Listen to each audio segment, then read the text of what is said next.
Welcome to Gem Collectors with Shawn. I am that Shawn, and we've got an exciting show planned for you. We are going to do some sale items. We have items you haven't seen before. We have some educational presentations, if I can get to those time-wise. Those are always kind of interesting, no matter what it is that I show. Everything from growing my own crystals to showing you color change, or how to determine iron content when we float a stone on water and the little top. So you can learn all kinds of fun things. Some key points. Remember, this show is part of Gem Shopping Network. That means we are a 24/7, 364-day-a-year company. Any item you see, all you need is the item number, and if you wake up in the middle of the night, can't sleep, you want to watch the show, and you want to order something right then and there, you can do it. Oh yeah. For 9 years, I had the Monday a.m., 3 a.m. to 9 a.m. show. Monday morning, 9 years straight. And that's how so many of you have gotten to know me. So the spinoff from that is the vestige left, where we get to touch Mother Earth in this show. We get to basically get to the root, if not the chemical formula, of every gemstone that you can imagine. You can see many, many ones that you have never seen before in the rough, like what they look like when they come out of the ground. And that is always fascinating to anyone, to see what it looks like. Most of the time you watch the shows, what I call upstairs, is just the difference in where the studios are. The live show, those shows, there is so many dealers that will bring you some of the rarest stones that will send you running to your research books or to the internet to find out more about them.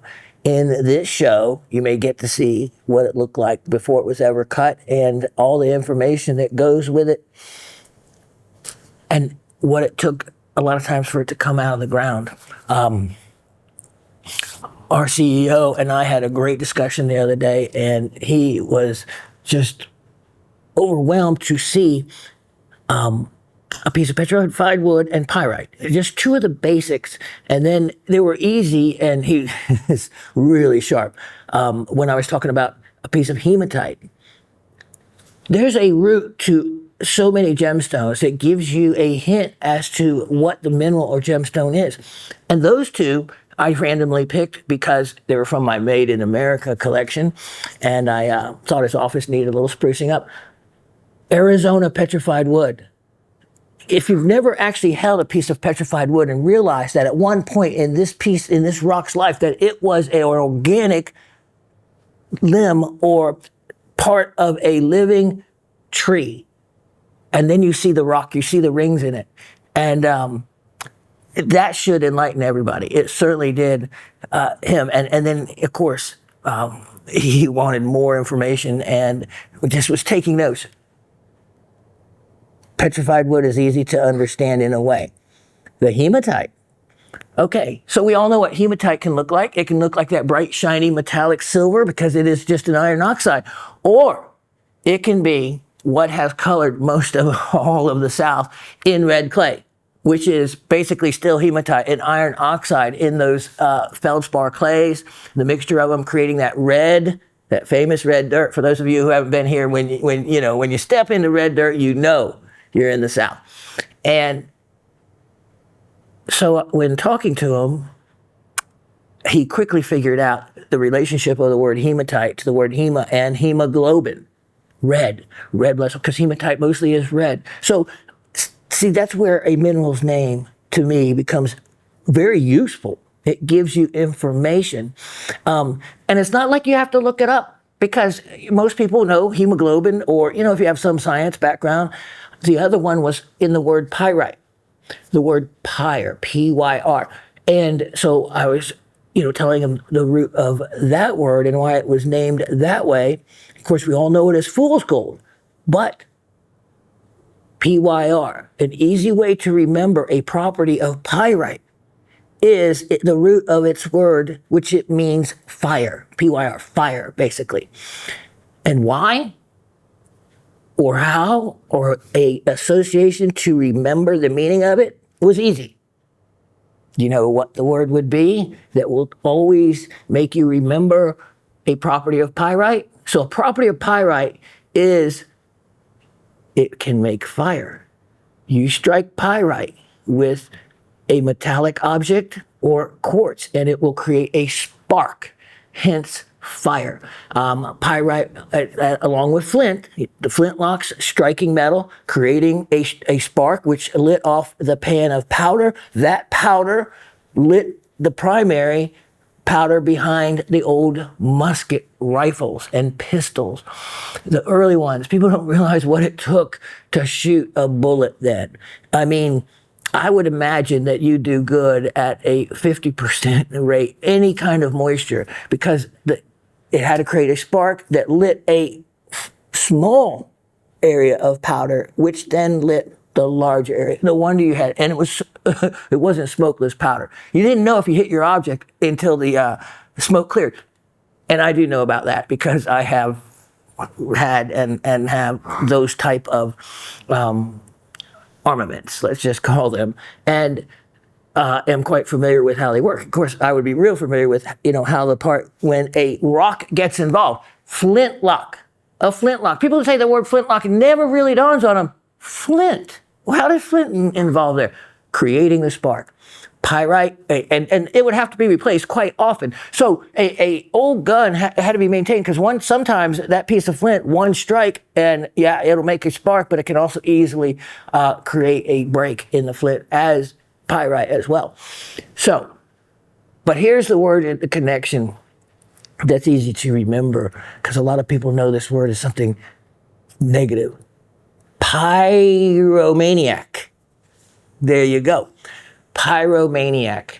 And when you start putting these origins of the minerals and their names and associate them with other words with the same beginning, it all makes sense. It is information in the word pyrite there that you never would realize until you just start putting pieces of it. Remember, I always joke about everything ends at ite, so if you don't know what to name a mineral, pick its location and add an ite to it, and you have a new mineral name. And I still meant to look up voterite and see if I know there is a vaterite. So there's crazy minerals. If you actually go to a mineral and then you look at the area that says other related minerals, there's so many names that are so difficult to pronounce that you will have never heard of, you will never come across them, but they do exist. That's pretty neat to look at. Okay, so keep in mind that part of a mineral or gem's name can give you a lot of information. And so it was perfect because and you guys know, I fixed up the new CEO's bookends. The specular hematite? Well, you guys missed out because they were certainly good enough for our CEO, and I loved being able to loan him items for his office because we are Gem Shopping Network, and we are all about gems and minerals and originally fossils as well. So there was a lot of rock and mineral end to this. I'm where you need to come for the vestige of what's left, for wanting to touch and see Mother Earth. And like I say to everybody, you have to be conscious because there can be almost every day of the week. Think back. Have your feet touched the ground? Touched Mother Earth? Or did you get out of the car on the driveway? You walked on your sideway to your front door that was on the porch. You opened the door. You were in the house. You walked back out. Or through the garage on the concrete. You got in the car. You drove it to work. You got out on the pavement. You walked on the pavement to the walkway to the inside of the business. You repeated the same coming back out. Did you touch Mother Earth today? Did you intentionally walk across the grass? I know I do. I make a point because I call it grounding myself. That word is used in a lot of different ways. He's well grounded, that kind of thing.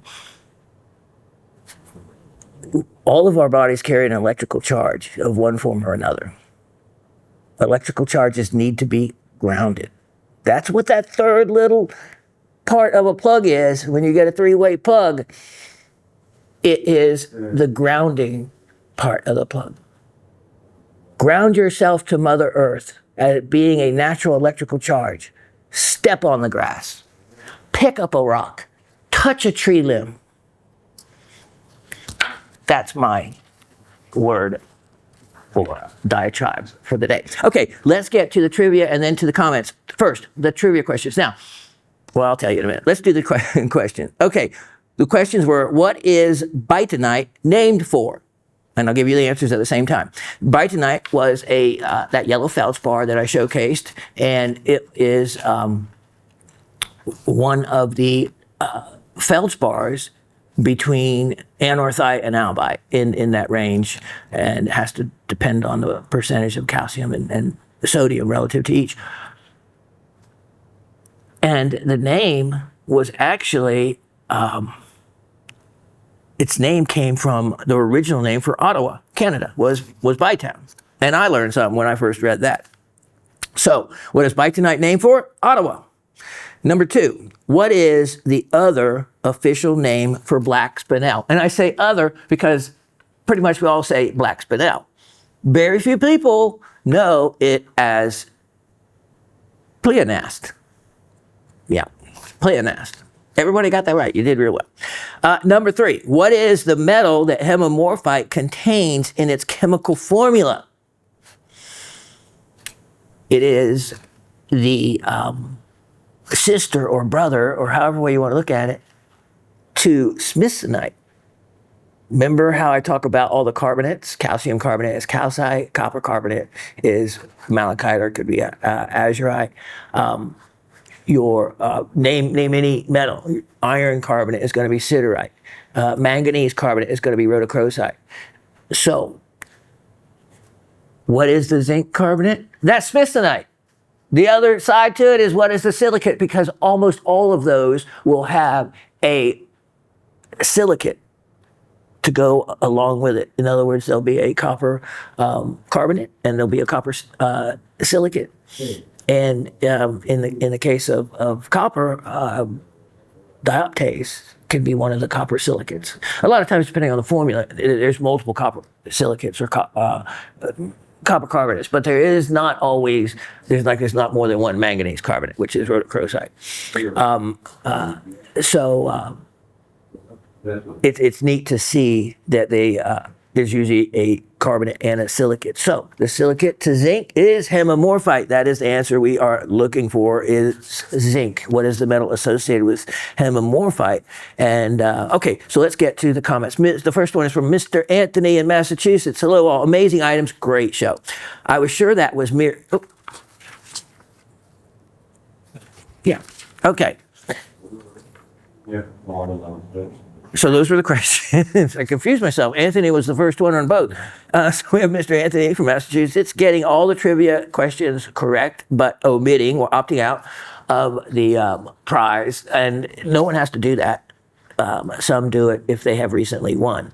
But today, the key was I was giving away a kyanite necklace to the first 5 new commenters, because I know there's hundreds of people that watch the show. There's 10,800 subscribers now as well. So we get some of the regular commenters, and you don't have to answer the trivia prize. You can just leave a comment. And I was surprised when I thought there was no new comments. But Miss Gabby sent me a message, and she said that there are new comments. They're just under the YouTube comment section. Now, I am glad that she brought that to my attention. I am not going to leave you guys out, so you're going to like what I'm going to tell you in a moment. And this is for everybody listening, and I'm going to start saying this in every show. Gem Shopping has redone their website. And so on the home page, where it used to say Watch Shawn at the bottom, what you need to do is go to the site map. And then on the right-hand side, keep scrolling down, and it'll say Ask Shawn. Click on that, and it will take you not only to all the rules of the trivia game, but also it will take you to links that will bring you to this show, and also to the how it's done, the how-to site, where there's 30 videos of every imaginable thing, doing mill grain and creating rings from carving the wax, every stage, sizing a platinum ring, sizing a gold ring. I take you through every stage. It is really beautifully produced and directed by Asif and edited as well. It's great. I don't normally like to watch myself, but those own. I look for my own mistakes, and I might have said or done, and no, they're very informational. And everyone, if you almost should get a certificate if you watch all 30, because the amount of knowledge you would come away with would far exceed 90% of what I call the clerks in a jewelry store. Now, one of the things I did in my ever since 11 years old, so by the time I was 21, I was managing a trade shop, and we took up a Zales account for the While You Wait, Have Your Diamond Reset While You Wait program. So I was in 60 Zales stores every 90 days, 60 retail stores, Zales, everything from malls to strip centers. They were in the entire Southeast District, which went all the way to Southern Indiana, all the way to West Memphis, Arkansas, all the way south to Valdosta. I got to see a little bit bigger than a microcosm of retail jewelers and the amount of knowledge that those clerks had behind the counter. All of you far exceed even the managers. They have no idea what I call the B-level gems. Anything outside of the ruby, sapphire, emerald, maybe, let's talk about the birthstones, okay? Those would be, where they'd have the most knowledge. But you get beyond that, and well, they're very limited in that as well, but especially beyond that, get into a pre-night or something, and they're just completely lost. So, or how something is done at the bench. Take in those videos. Now, let me continue with the trivia, because this was kind of new to me. All the rules of the trivia game are listed there. And I didn't know there was so many to it. But someone got a hold of it, and they cleaned up my presentation, I guess, of it, and listed them in a very well-defined legalese manner. Don't worry, nothing has changed. But it's easy for someone that hasn't played the game before to be able to see how we casually do it. The other thing is, and I'm going to mention those people that had put their comments in the area on the YouTube, if you would, and I'll address who I'm talking to in a moment, but if you would, go to that, the bottom of the page of the home shopping, of the Gem Shopping Network, of their home page, where it says sitemap, click on sitemap, then go to the right-hand side, scroll down to where Ask Shawn. Go to that site, you can read the rules, and then there's an important link to this show, but also to the correct area where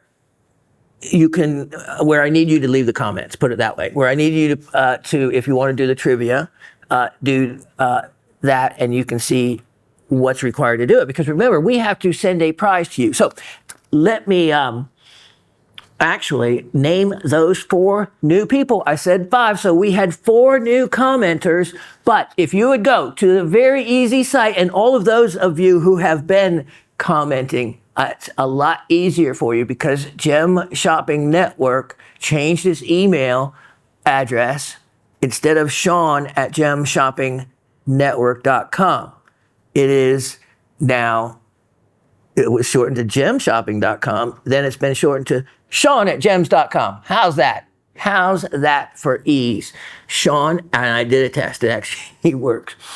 All you have to do, and keep it in your, files as an address, so anything, if I reply back, isn't sent to your junk mail.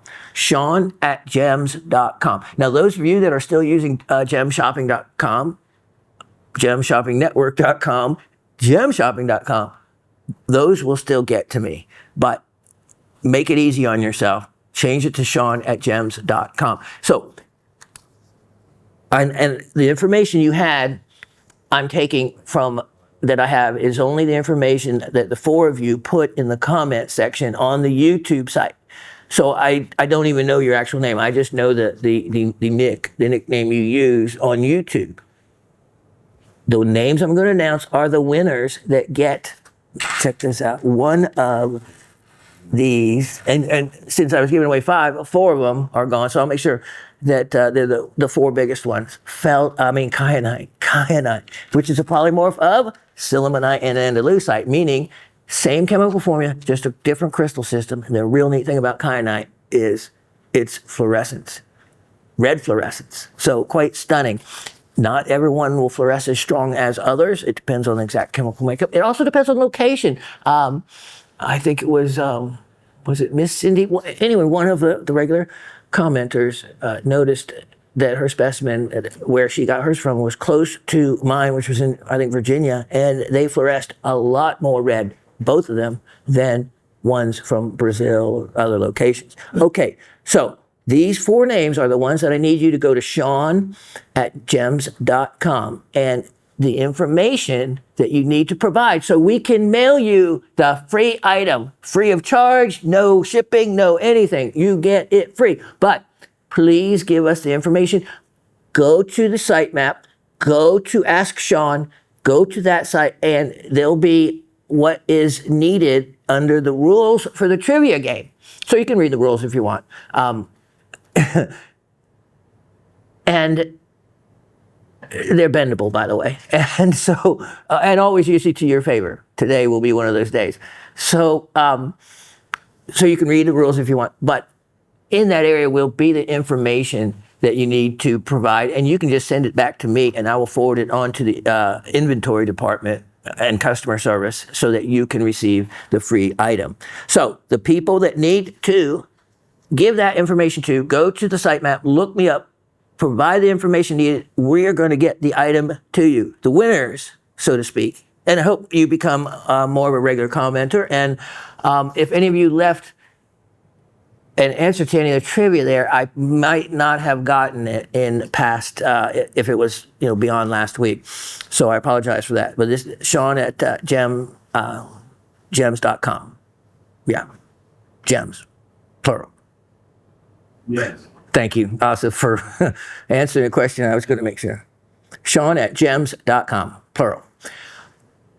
They are Miss Karen W. And Miss Karen W., it's great because she actually, winning the kyanite, she was just recently had gotten into kyanite and understanding it. And so when she went to even looking up more information, she got lost in it like we do. You start reading about it and she just realized how fascinating it is. The other thing about kyanite, remember, it has 2 hardnesses, a 7 in one direction of the crystal and a 5 in the other direction of the crystal. That is the other neat and amazing thing about kyanite. So Miss Karen W., if you'll provide the information as requested, we will get that to you. We also have Miss Arlene. Miss Arlene, she loves the show and just started rock hunting, being a rock hound. Welcome to the club, Miss Arlene. And, some people go their whole life without winning anything. That's me. But I am the Charlie Brown of the geeks, because if you put a piece of coal in my candy bag, in my stocking, make sure, I prefer anthracite, but bituminous or lignite, that would work as well. A nice piece of jet would be cool too. Now, did you hear what I just said? Those are 4 varieties, so to speak, of coal, including jet, which is a last century, well, let's go with 19th century, valuable strand of beads, often worn as mourning jewelry because they're black.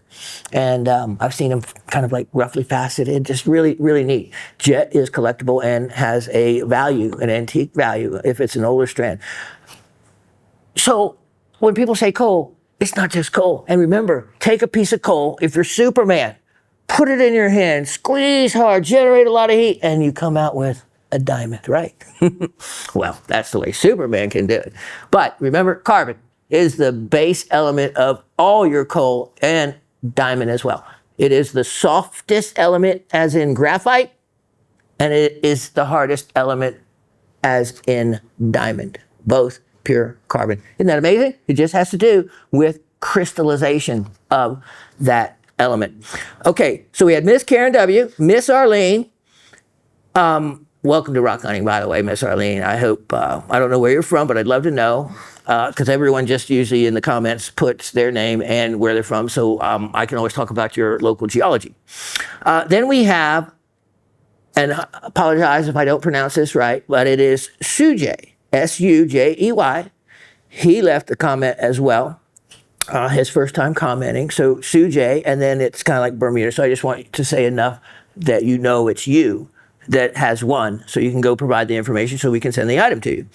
Now, I think 2 of you had commented that you have purchased here before. If that's the case, then I just need your email address if you've provided the other information so that customer service can get a hold of you and we can get confirm you're correct, if this your correct address is on file, and get the item shipped to you. So that was good to see. You can have been a previous purchaser with Gem Shopping. That's fine. If you've never commented before, that's what we were looking for. Anybody who has a new commenter. And then we have Miss Heidi. Miss Heidi. Miss Heidi, I won't say the rest of your nick, but I liked it. I liked it. It drew my attention, especially when you said that you bought the cat's eye. Cat's eye, if you just say cat's eye, that's all you have to say. And it means crystal beryl. Any other mineral that has a cat's eye or gem, you have to say cat's eye emerald, cat's eye tourmaline. You have to say the gem afterwards. I showed an amazing cat's eye jade last week. But if you just say I have a cat's eye, in the proper gemological world, that means you have a crystal beryl. It means you have a cat's eye crystal beryl. And that's cool. But I think you did say that you had bought a cat's eye, but you also had bought a cat's eye opal. Cat's eye opal. So very cool. So Miss Heidi, if you will do the same, and you are a winner. The 4 of you, we were looking for 5, had 5 to give away. 4 of the 5, that's great. I appreciate the comments. Send your comments, information now forward, all of you, to Shawn at gems.com. And again, like I said, those of you using gemshoppingnetwork.com, that still works, and so does gemshopping.com. But easier on you, change it back, go to gems.com, a lot shorter, quicker, and easier. Okay, so congratulations to the 4. At first, I thought nobody had sent a new comment, and I was really surprised. And then, like I said, Miss Gabby told me that where they were to find them. And so I'm glad she did, because I would have hated to not honor what I said I was going to do.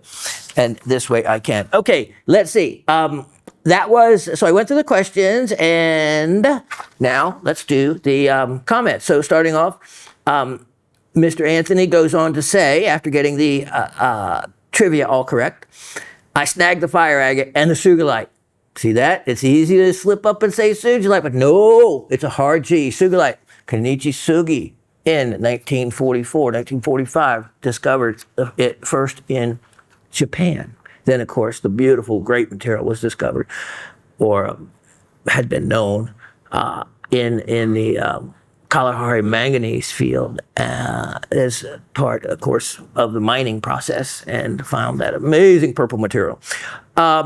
Last week, I was showing a friend/customer the design I came up with for a turquoise bracelet, and she saw the 3 hessonite stones that I had just received. "What are those?" she exclaimed. So now I'm designing a piece with the 3 hessonite stones. At the same time, we were going over possibilities for a pendant or bracelet, etc. I was trying to dissuade her from wanting them. I've been like that before. Listen to this. After all, I just received them. I wanted to play with them. That's how you learn about a gem, especially things like garnet, because garnet will have little micro inclusions that can be a tell for what it actually is over other minerals. But if you don't loop it and look at them and see them, you don't know they're there. So that is what you learn from playing with them. You put the fluorescent light on them and see if they do anything there. You put the Geiger counter on them if you want and have one of those. You use a magnet on it and learn how much what they call drag is in some garnets and others not. It is a way to help discern between some of the garnet families. So yes, playing with them becomes a learning environment. Just like a little child, that's how they learn. Well, us adults, especially us rockhounds, have to do the same. Now, let me add one thing about the turquoise and the magic of the show. So he just got the Hessenites, and if I'm not right, so he had just gotten a turquoise parcel, and the client loved the turquoise and wanted these items made. And I don't have it on today, but Anthony had made that owl for me. So quite a handy, clever, very artistic looking guy. So I like that, and always has great things to say and participate and learn. So that's what the show is about. So this makes me feel great. He got the Hessenites. The customer liked him straight away, and now he's making them. So he goes on to say, after trying to dissuade her, I wanted to play with them. She would go on to explain that the fall is her favorite time of the year, and stones look like the fall, and they do. I'm thinking, blah, blah, blah. Respectfully, of course, he writes. So now I'm making a pendant, eyes down. His closing statement, eyes down. As I have said, not only eyes down to make sure you're stepping on Mother Earth, but eyes down because that's where the rocks are. Rocks and minerals. And I was just reading about iron. Speaking of hematite, right? Hemoglobin? I was just reading about iron yesterday and how important that 1 in 3 of us are anemic, iron deficient, and how important it is. But, it's easy also to OD on iron. So anyway, 8 to 11 milligrams said men should have every day, all their life. So that's what I learned. Iron. When you look on the back of a vitamin bottle, you will see the names of more elements than you ever thought were required for your body to operate. Things like molybdenum. I am not kidding you. Chromium, real important. And you find out that these other nutrients, other elements, other metals are important to the regulation of a human and a human's body. So Should be eating dirt. you should be eating dirt. Asif just took the words, and you learn that as a kid. Parents didn't realize that you're supposed to do that. Yes, and actually, truth of the matter is, that's how kids get a lot of their antibodies for later in life, is by doing all that. And then being little carriers of whatever they have to everyone around them. But the little rugrats, eating dirt. That's a great way to say it. Or things made from the dirt. Or things made from the dirt. It all starts with the dirt. And if you've never seen the movie Joe Dirt, sorry, I'm a chicken just crossed the road. It is a really great, funny movie.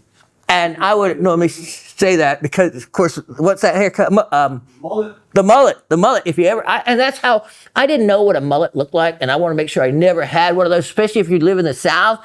So they just said, go to Joe Dirt movie and look at Joe Dirt's haircut. And that's, so I'm serious. If you need a laugh, and especially after this past week, maybe need to escape a little, Joe Dirt will take you there. And who's the announcer in it? The other famous guy, also.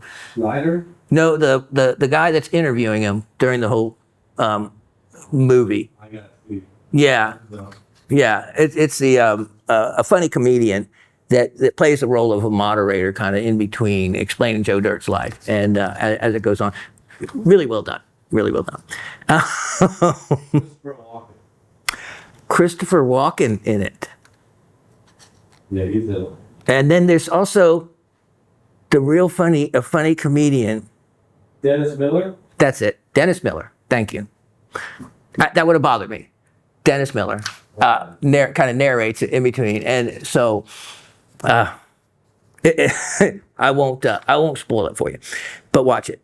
And it doesn't have anything to do with rocks this time, except for his name. So see how I blended that together, segued into the movie Joe Dirt.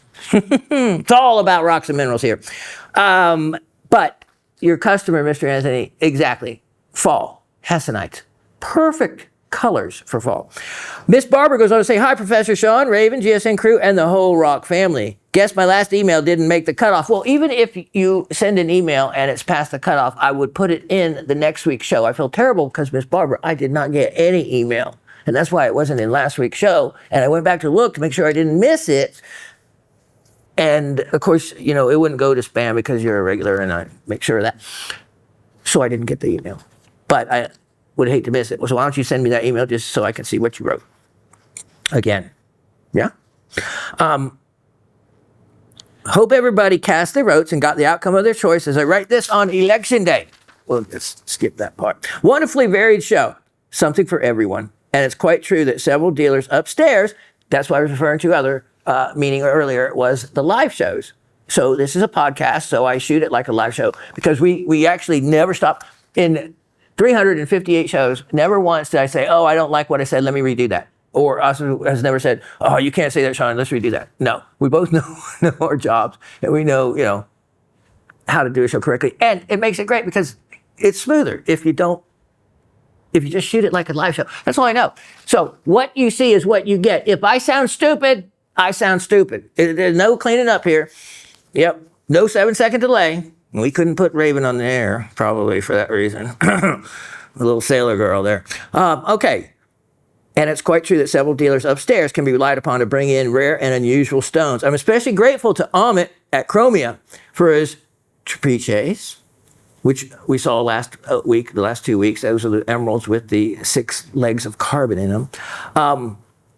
The powdertite, which is a really rare stone. So powdertite is originally found in the Powdret quarry. It's a family name that owns the quarry and is one of the rare ones that allowed mineral experts, dealers, scientists, whatever, into the quarry because it is really unique. Over 60 minerals claim that quarry as their type locality. In other words, having been found in that locality. And so that is amazing in itself. And Miss Penny might be familiar because, of course, she is in Quebec City, I assume. And you can look up easily the quarry to find it out. So this rare pinkish colored gem was named after them. And normally I'm not a big name it after person, but they have contributed a lot to the mineral world. So it's okay in that. And it does give you the information of the type locality. So that is, since the family name is linked to the name of the quarry, that is useful information. She also says tophyte they have had, which is, and always is usually in the top 10 rarest gems and has been for a long, long time. It was only discovered around 40s or so. And someone spotted it as being doubly refractive, a knowledgeable mineral dealer in a parcel, I think, of the story goes, of spinels, which are singly refractive, and bingo.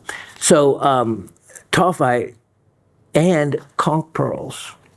And yeah, so that's just one of the dealers with amazing things. There are many others that offer beautiful and large and very valuable rare gemstones.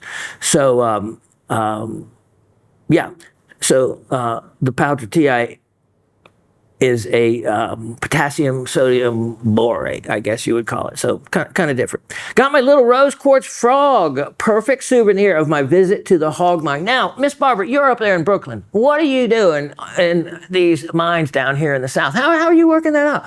You have been mining for up in the emerald area of North Carolina, which is really cool because of looking for hiddenite, which is amazing that you did that. And then in Georgia, the hog mine. How'd you get down to the hog mine?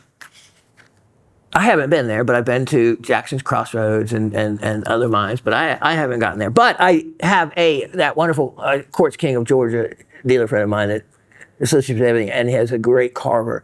And so he got a hold of a bunch of the rose quartz. I'll go on. Perfect souvenir of my visit to the hog mine. Goes with deeply etched aqua hexagon and black shoral I self-collected.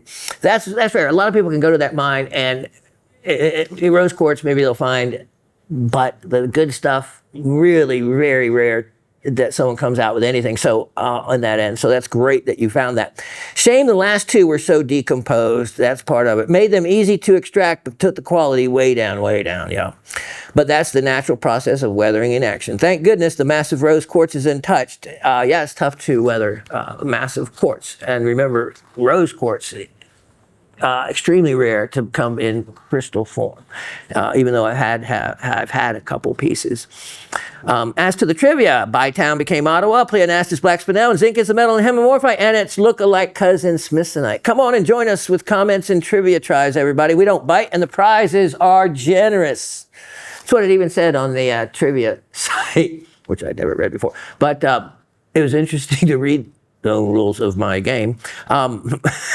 It even said that I gave away generous prizes, so that was good. Gonna mail this early. Take care, all. Miss Barbara from Brooklyn, Miss Cindy in Pennsylvania. Hello, Rock family. Enjoyed the show very much. I always do. Some very nice specimens. The Chinese hemimorphite is just beautiful. Love the Boulder opal. I believe the sterling silver perfume bottle was also used for smelling salts. That may make good sense because I was trying to figure out exactly what it would have been used for. I mean, now, it'd be used for, it'd have a little spoon on the end, okay? And I can't see always hanging a perfume bottle. Smelling salts, another good use for it that would make sense. So thanks. And that's what is neat about the comment section is it provides information from all of you and, gathered in one place, and we all learn along together. Nothing exciting here, and that is fine, except they are calling for 80 degrees here tomorrow. Crazy. I know, it was actually colder here in North Georgia than it was where my son is in D.C. and where you are. Trivia, let's see, everything right. Have a wonderful week. Miss Cindy in South Central Pennsylvania. Miss Elisa in Florida. Hello, Professor Shawn, the lovely Raven, GSN crew, and Rock family. Shawn, thank you for another great show filled with amazing goodies. There were a lot of really great items and, of course, information. I hope everyone had a fun and safe Halloween. My answers for this week's trivia are named for the location, Bytown. That's a good answer. But we were looking for the why it was called Bytown. And that would be because that was the original name of Ottawa. Number 2, Pleonastus. Number 3, zinc. Well done. My favorite item of the week was the cat's eye jade. How could it not be? That is, I haven't showed you one of those. And that one, though, is in a league of its own, especially for origin, Washington State. I actually had big slabs of that material, none of it, that material, cat's eye. I did not cut that stone, but it was cut really well. So you only take that time to do something that well, usually, if there's more value attached with it. I mean, the back bevel, the way they finish the back, the high polish, and not the crested cabochon, where like they do the Siberian cat's eyes, because it enhances the cat's eye. And that's when they cut the cabochon with like a ridge in the middle versus just being a dome. When they cut the ridge, it will enhance the cat's eye, but it's almost like, it's not cheating, but, well, some people would call it's good cutting. Yes, it is. But a stone is worth more if you do not have to do any other tricky cutting techniques. Like, was it Miss Barbara? Who got that sapphire that had the blue right at the base of the culet? I used it for a lesson stone for a long time. Finally, I don't know why I sold it. I should have just kept it for a lesson stone. Now, if you mounted that in a bezel set piece of jewelry, and let's say, wouldn't even have to close in the back. You just made a small opening in the back.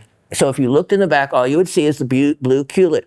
You would never be able to see that the only blue in that stone was at the very bottom, at the very culet. Remember the culet being the bottom of the pavilion towards the point, which radiated throughout the entire sapphire of this gorgeous blue color.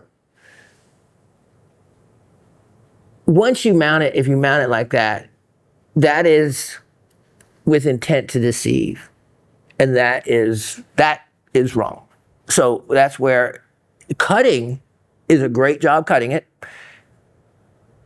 because you brought out color throughout the whole stone by locating the blue in it just at the very bottom of the culet and cutting the other angles to radiate that blue throughout.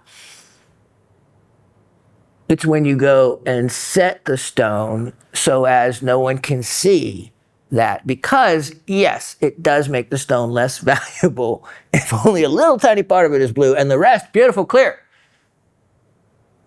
As a cutter, I'd be proud of the job done. But if I was made to set that stone in order to deceive and sell it as a beautiful solid blue sapphire, then that's taboo. That's gone off the track for, to me, what is right and wrong. Cutting of the Siberian jade, there's no trickery to that. That's just, and I've sold cabs like that. In that type of material, it needs that type of enhancement to kind of gather up the actinolite needles and get them to radiate like a cat's eye, more so than if you just cut a plain dome. It would lead to a much broader cat's eye and much less defined cat's eye. That cat's eye jade I showed you is a world-class stone. It's like for what it is, it's the best you'll find. So, and a great cutting job at that. No trickery at all. So good choice there, Miss Elisa, for your favorite item of the week. And then Miss Jan, she commented, and I want to let you know that they did set aside the items that you wanted, Miss Jan, and I think customer service would have gotten hold of you by the time you'll hear this, and I think that your order was able to be set aside. And Miss Jan also asked about to put your gem tubes in. So that is always a great question. Now, you can get those 50 I actually used to sell them, gem tube trays from any kind of jewelry supply house. Any of them will carry those trays. Now, I was looking to see if I had an empty one without the tubes and just had the cotton, because you usually get them in the tube, right? In the little gem tube, and you don't need the gem tube, you just need somewhere to put the gem tube. But when they come with all the 50 gem tubes, it's nice to have matching gem tubes. So you take some others, and I say that because the white background behind and some different makers of those gem tubes, there's quite a different one, will vary, and they'll vary in the color of the white, like I've showed you with those little white trays. Some are not true white. Well, same thing with those little gem tubes. So if you want them all to match and all real neat, start off with a fresh batch of 50 of the gem tubes. You can get those trays, like I said, at any of the supply houses. If I had some to sell, I would offer them to you. But they're easy to find. Just research gem tube 50 tray count, and it should bring it right up for you. Okay, there we have it. Now, Mr. Anthony opted out. Miss Barbara getting the answers right, Miss Cindy getting the answers right, and so when we have multiple winners, what we do is we assign a number, like in this case 1, 2, or 3, to the 3 different winners, and then I have someone randomly quote pick a number, and that's the winner. It's amazing how magical the show works. But I'm doing something a little special today. Let me show you what the prize is, and then I'll announce the winner. Look at this. Look at this. Look at these. Okay, so what you're seeing is 2 strands of 15.5-inch, I think roughly, amethyst beads. And yeah, there we go. 32 inches in the 2 strands. So this is the prize. You get 2 strands. The real secret to the prize is I'm giving 3 sets away to all 3 of you winners. So Mr. Anthony, this is what they look like. We have Mr. Anthony, Miss Cindy, and Miss Barbara. Each of you are a winner. I just couldn't see picking, one over the other. And amethyst, the February birthstone, is an all-around favorite, and I happen to actually like this color, just like I like the lighter color Ceylon sapphire. One of the reasons why, when you get into a really dark saturated amethyst and you wear it up against some clothes, it gets so dark that there really isn't a lot of life to it. These, and usually, to keep the cost of those beads down, they're almost opaque. They're very translucent. Light will pass through them, but they're often very included. I love the clarity. I'll take the clarity, give up some color. That's if you were buying them. In this case, they are free to Miss Cindy, Miss Barbara, and Mr. Anthony. Congratulations. More of you need to participate if you want to win cool stuff for every week. The rules are on the gem shopping site, so let me just explain them one more time if you want to find them. Go to the gem shopping homepage at the bottom, go to the site map, because things have been rearranged. So this is how you have to do it now. Go to the site map. On the right-hand side of the site map, you'll keep scrolling down until you see Ask Shawn. Click on that, and it takes you to a whole new world of the rules of the trivia game. It takes you to the links to this show. It takes you also, which then is the links to the how-to videos, and it also then tells you how to leave your comments. And that's what's real important, because it's Shawn at gems.com is what you need to remember. And very simple, short, and sweet. And if you want to receive your prize, those of you that I announced, then put in your information needed, and we can get those 4 of the 5 kyanite necklaces to you. All right, let me tuck these away, and I'll be back to start the show. The Beanie Massive, the Kola Peninsula of Russia. Talk about something you can't get much of anymore, and that would be astrophyllite. Look at this ring. I can't believe none of you got this ring. Well, okay, so I've showed it before. All right, it was a great deal, but I'm going to make it less since you didn't get it. You probably bought something else and ran out of money, because this is cool. Astrophyllite. Now, what we're talking about are these orange, brownish color crystals. And it is, it can contain all kinds of other material. You can see it's just a rough piece. And they're mostly, only way they're made into jewelry is if they are part of quartz. And so that's how they cut it like that. So it's got a really nice bezel to it, and a good thick shank. It could be sized. Now, at the kind of prices I'm offering, of course, no free sizing, but if you need it sized, I can certainly size it for you, probably, $20, $25, something like that, depending on exactly what's involved. But I tell you what, this astrophyllite is a really neat rarity. Look it up, and you'll find how they refer to it as being a rare mineral.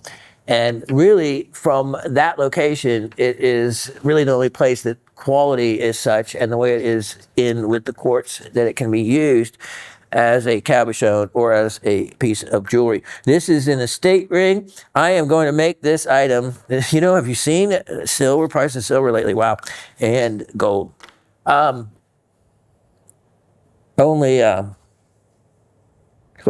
big discount.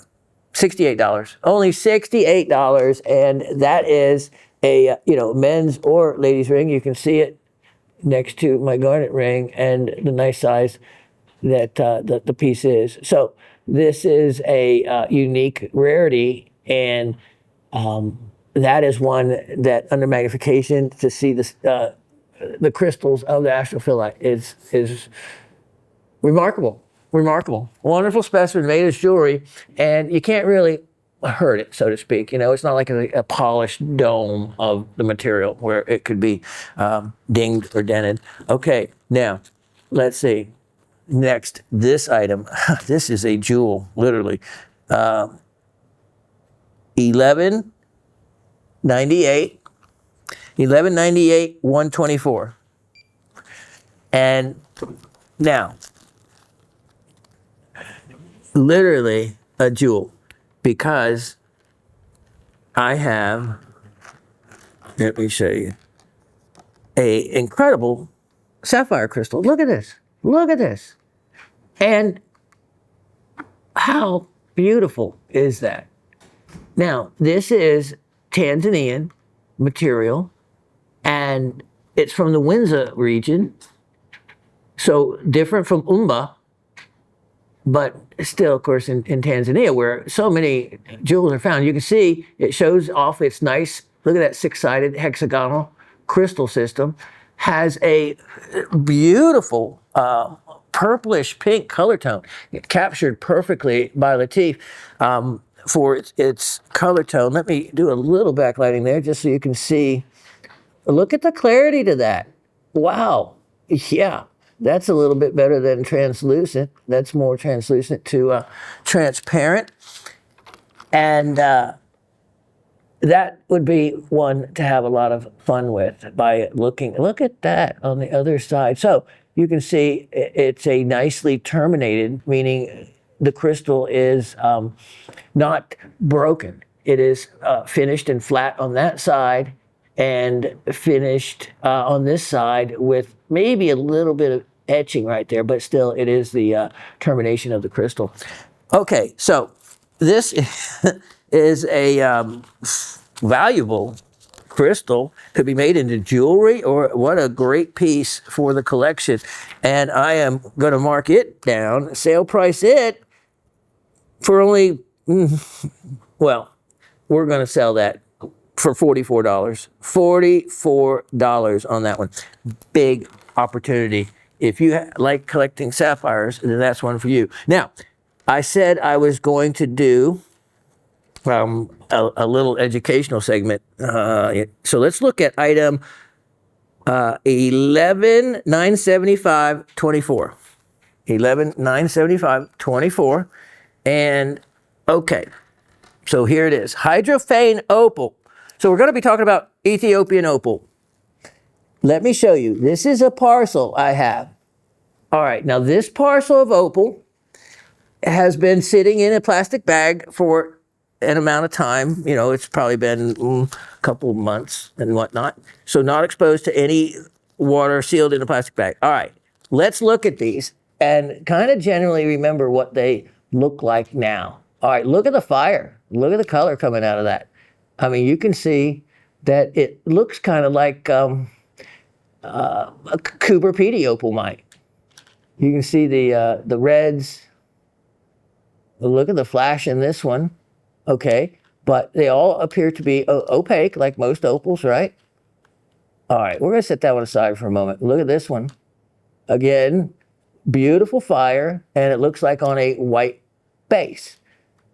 This one, whoa, look at that.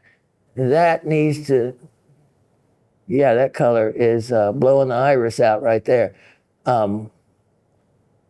It's an amazing piece with fire against the white.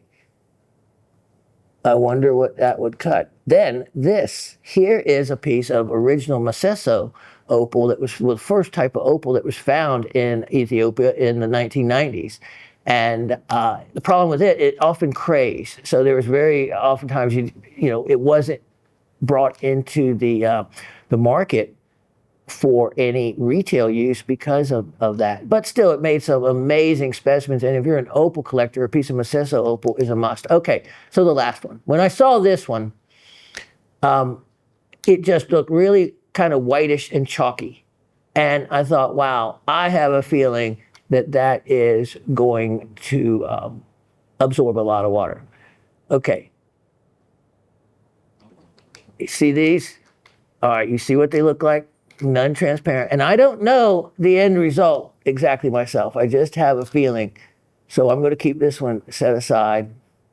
Now we're going to add some water to it, and then we're going to set it aside for a period of time during the show, and we're going to come back and look. We're going to come back and look. That one almost floats. Look at that. It does. That's a rock.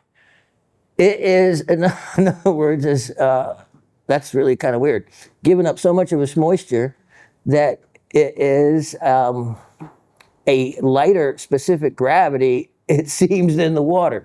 Okay, so we'll leave that at the end. Get a visual view of the opaqueness or clarity of them now. And then we will check back in a little bit of time. Let me just add enough water to kind of cover them. That one down there is a riot. Okay, it's funny because that's when I picked that. Okay, I'm seeing something here already. Maybe it's just my eyes. Look at the edge of that one. The edge is right there, becoming a little bit more translucent. Let's see what happens. We'll set that aside and we will come back to it. Now, in the meantime, let me show you a piece that I am surprised I still have. You don't want to put a price on these. Oh, yeah, I will put a price on those, actually. Thank you. And I'm going to put a sale price on them. All right, see them as they are now. Now, if you collect opal, a hydrophane piece of opal is a must-have. And if you want the greatest example for a learning stone, it might be in this parcel we're looking at right now. Price on this, I am discounting. I don't know why, because, well, wait, we'll see what they turn into. And hydrophane opal that does not craze is a rarity. And that's what this Ethiopian opal can do. The Wello material, it can lose and reabsorb water back and forth without ever crazing. I wish the Australian opal could do that, because you know what? I have seen $500,000 black opals craze so badly that really it lowers the value to almost nothing except for specimen value. They have never figured out a way to undo crazing. And if anybody ever came up with the formula of how to treat an opal to disguise or fill that crazing, they would make a fortune, because there is a fortune's worth of beautiful opals that are sitting at different dealers' safes or in a box somewhere that are crazed. But if that was not the case, they would be stunning. They would be stunning. Price on this entire parcel, only $44. Let's see what it looks like after a little bit. Now, let's look at this surprise. Item 1211024. 1211024. Okay, we talked about it a few weeks ago. I still have it. It is that unbelievable piece of contraluce opal. Contraluce means against the light. And if you look at this, you're not seeing any color, any fire.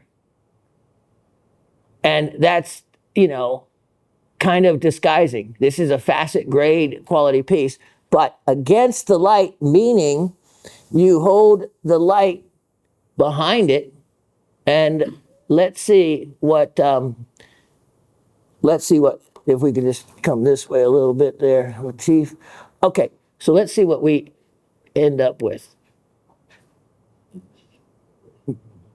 And if I can hold this the right way, this opal, contraluce opal, is a real rarity. There we go. And it's a unique type of opal for the fact of, let me get something else to hold it, for the fact of this kind of property, I guess I should say, of not showing its fire and full potential unless the light is coming from a particular direction, and then it just glows. Let me get this turned the right way. And that's what makes the specimen so unique. And let me try. When we did this the other week, it behaved properly. So here we go. Maybe. Oh, look at that. I saw some of that trying to come out. Let me turn the angle right. And this piece, look at that. There was an article done in Lapidary Journal a couple decades ago. It had a stunning contraluce opal on the cover and a very informative educational article. And it was really fascinating to see how this opal only responded to light from a particular direction, and hence the name contraluce. Now, See, if I put the light directly on it, you see the light in front of it. There's no fire or color. The light needs to be behind it, and the stone is against the light. Now, let me turn this. This is a gem that is just full of color. I'm just at the moment not there. There we go, and it looks like an aquarium almost. That's there. There it is, right there, and it is that kind of clarity, and it has almost the fire almost floats in it. It looks really different than a normal opal would, as you would expect if it's going to be that particular. Look at this. See, light in front of it, no color, light behind it, and you can see I'm holding it just at the edge of the light. And if I bring the light, look at that, it's shining directly on it in front of it. Nothing. This is how you know you have a true piece of contraluz. No fire in front. Boom. None. Look at that. Boom. And it's gorgeous. It actually has color throughout the entire gem, as you can see there. And if you do not have one of these in your collection, they're very hard to even find a true contraluz. And if I had one, I would want proof of it like I'm showing you right now. In other words, you can't just buy it with someone's word. I would want to see this. Light in front, light with the stone against it. And look at that color going all the way down in the gem. That is a real rarity and something that is a must to anyone's opal collection. It's just something that you should have. And that unique feature makes it a real treasure. Okay, so I shouldn't, but I am. I'm going to offer this, sale price it, and mark it down. It was only $78. Wow. So, but here we go. Let's put something really serious and make that only $64. $64. So that's less than $10 a carat. That would be crazy not to be able to add that to your collection because of that unique property and the fact that you saw me do it. You know how to do it and bring out the contraluz nature of the stone. Took me a moment to exactly figure it out, but that's why you play with a gem. That's why you play with a mineral, to find out all of its characteristics. And that one is a really neat one. Let's look at item 1196 424. 1196 424. Since we're in the realm of the opal, look at this. Look at this giant Macesso opal nodule. Yeah. This is a beautiful gem, and it is a large nodule, as you can see. And you have wonderful, wonderful fire in this piece. And these are kind of like the knobbies of the Australian opal world. And you can see, or like a yawa nut, where you have material that forms around the silica, or the silica fills the empty void, just like a geode, except fills it all the way up. This one, I mean, sometimes they can break them in two perfectly. It almost looks like someone attempted that and it didn't break the way they wanted. But you can see how much silica, opal silica, is there. And it's going to be underneath all the way here, all the way to that very edge right there. And this does not look, looks rather stable compared to many others. I bet there's a lot more color that could be revealed if you want to peel that back. Like you can see the little, let me get my pointer there. You can see even fire right in this little edge that is a little bit of the silica. So if you could peel this area back right here, it's going to be, you can see right there the silica. So there's going to be silica underneath this whole thing. So if you really polish the whole face of that, that would be beautiful for those of you that can do that. So here is, you can see in my hand, it's nice size representation of a item you can no longer get. It's only what's in the market that you see out there that's available. And that is not many choices or many pieces. This happens to be a real treasure because of the size and the fact that it hasn't been worked on, or someone else hasn't polished the face. It's left for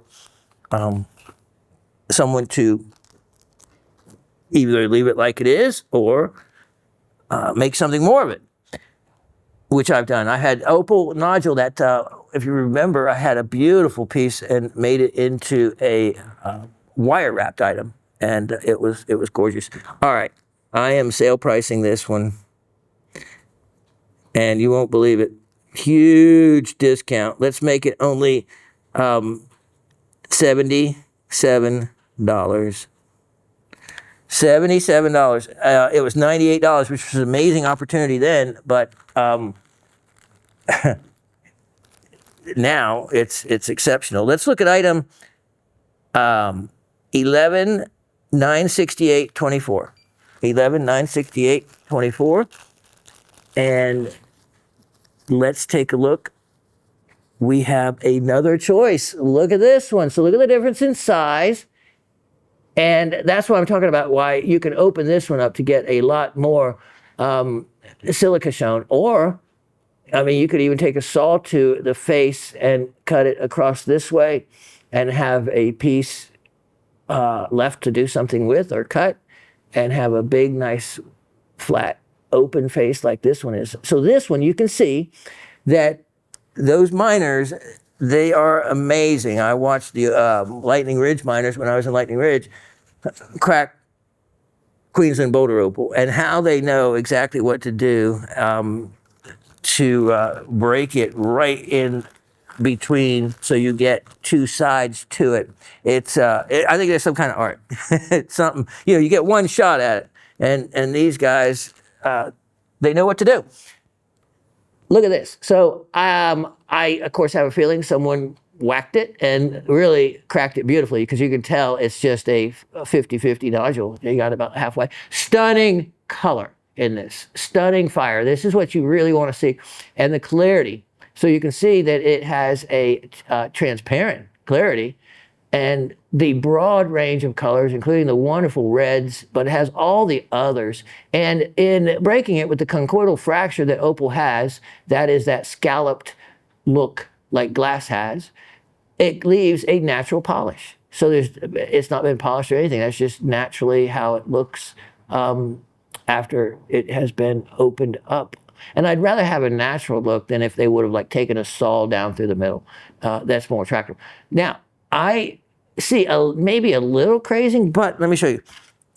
Some of this is just along the lines like that, where it had, where it's just the scallop nature of the conchoidal fracture makes it like that. Looks like there's crazing lines in it, but they're not. They're either part of the conchoidal fracture or very light surface places in it.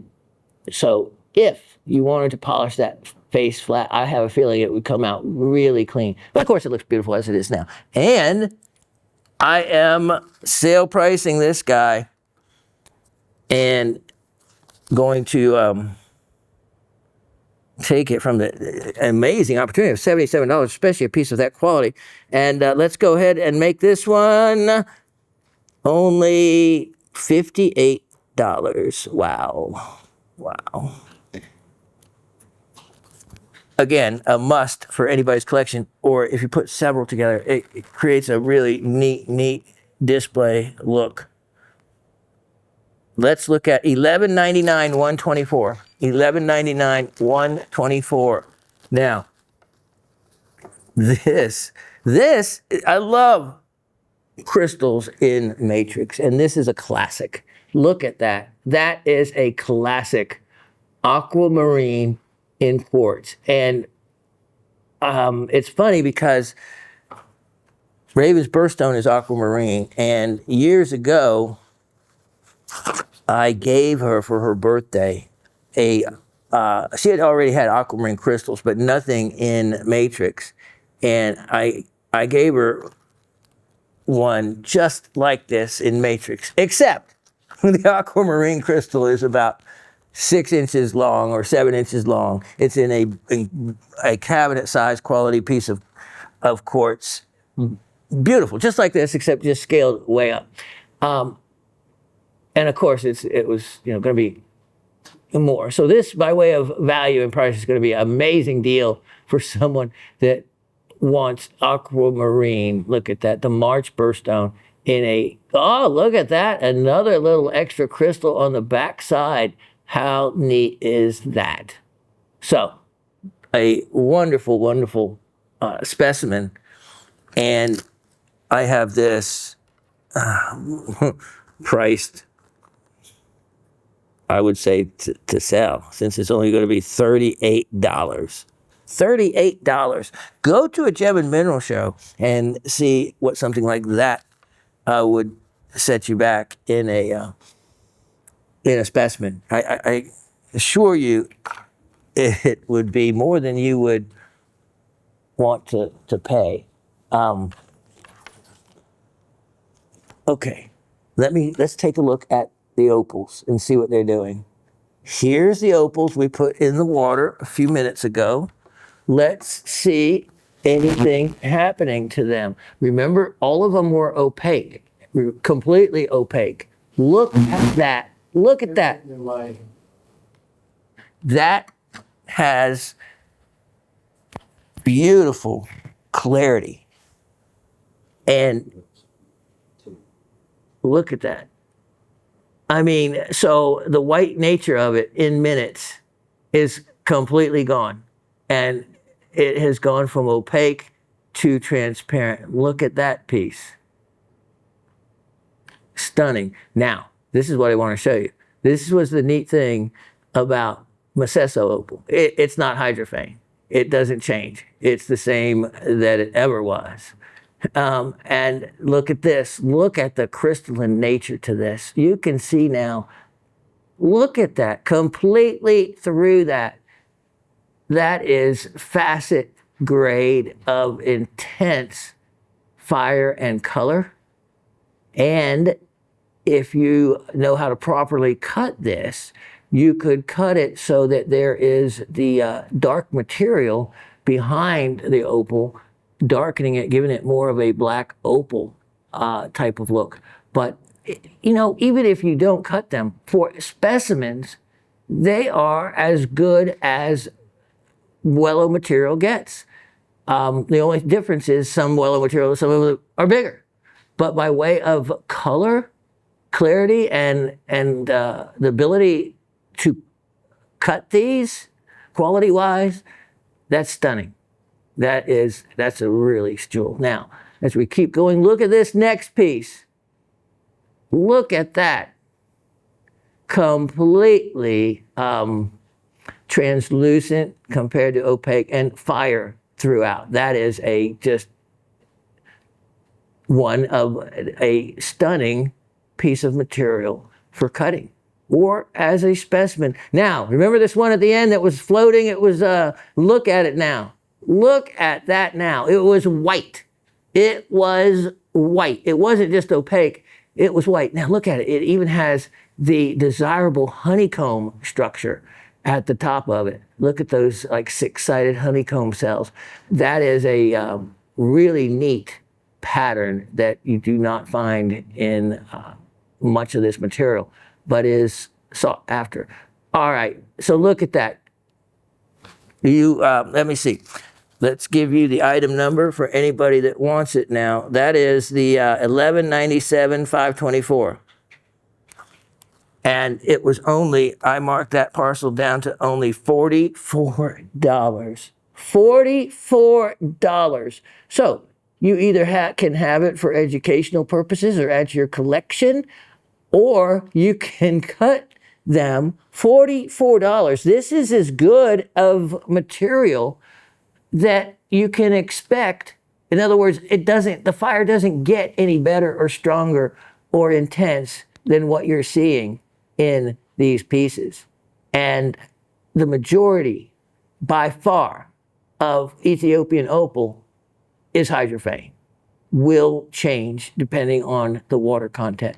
But that's why I talk about this material and I say, if you are wearing an opal ring, and even if you get caught in one rainstorm and your ring gets wet, it is going to change. If it is an opal with hydrophane properties, it will absorb water in a high humidity environment and change versus a desert environment.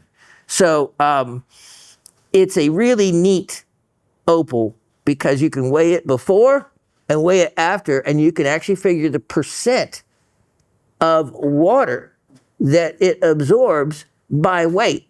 And that's really neat to see as well. So an excellent parcel for only $44. And what is there? 6 stones there. So you're looking at, just over $7 a stone. That's crazy when you think of it and look at it that way, in my opinion. Okay, so take advantage of that. Let's keep going. Ah, yes, this item 1206-324. Now, some of these I'm just not going to take out for sake of saving time. Look at this parcel. Here we have, let me do this. Here we have tourmalines. And, like rubellite tourmaline is known as a type 2 gemstone. Emerald is a type 3. In other words, most commonly included. Rubellite would be one stage below that. And a type 1 gemstone is like tanzanite. In other words, most commonly found without inclusions. So if you have a tourmaline like that, I'm going to take it out just because of this one stone. Remember, rubellite type 2, so you expect inclusions. Look at that stone. That is a rubellite. Anybody that is selling material, tourmaline, would call that rubellite. That is in that color range indeed. And this, to me, looking at it, would be a candidate for recutting. Those inclusions are near the surface. If you can just recut the crown, remove some of those inclusions, the value would be 10 times what it is. And to me, it looks like it could be done. Look at this, a rare peach color, then a green, but this is not the really more common olive green. This is still a better green than that. And then look at how clean. This is, of course, pink tourmaline, which is expensive and especially a clarity like that. So 4 stones, excellent opportunity, and a sale price on top of that. Which would, I'm going to do some crazy things today, and this is one of them. I'm going to make that entire parcel $28. $28, and you should be able to see the value, anybody in that one, for that price. That is, when I think about what that tourmaline could recut, or even just as it is, that color, that material is really expensive. Take advantage of it. Now, here is a rare locality item. It is item 119-2324. 119-2324. This, most of you will not have in your collection. Arsenopyrite. And look at that perky box. You can tell it has been in my collection for a long time. From the El Tahoe mine in Chihuahua, Mexico. Chihuahua, Mexico. Rare locality because of that location. The El Tahoe mine is not one of the better known mines and not a normal locality. So I love the way it's displayed. Look at that, how they formed that. And that was just out of that goop stuff that I don't like, the way they created that little base for it. Kind of clever, actually. So neat to see, and all of you can learn from that. Add this to your collection because it is only $12. $12. And to have it for a reference mineral so you can compare it to other unknowns. And for that reason alone, again, that's why I kept a lot of different minerals, was not so much for any other reason except for learning material. Item number 1185624. Now, since Mr. Anthony had commented about the turquoise, that parcel he got, and instantly someone was interested in it. Yeah, let me, let's see, 118, oh, I bet that's 56, my eyes. Yeah, 1185624, try that. Okay, hold on, let's see. 1185624. There. Yeah. Oh wait, what am I showing? Okay, I got the right one. Yeah. Oh, okay. Here's the information. Let me show you as I'm showing the piece. This is, look at this. I'll wait till you, oh, not the earth mine part. The no enhancement Arizona turquoise doublet. 100.85 carat. There's 3 stones. This is from my collection. This is circa 1970s. They're estate stones. Oh, yeah, sorry about that. That's that part. Okay. I don't know how I did that. No, I'm not peeling. Yeah. No enhancement, Arizona turquoise doublet. 100.85 carat in 3 stones. It's from Shawn's Cabochon collection, circa 1970s. Estate pieces. And why the circa becomes important in material, because a lot of times, like opal, if you have an opal that was mined many years prior, then you know that it's not going to craze, like an Australian opal.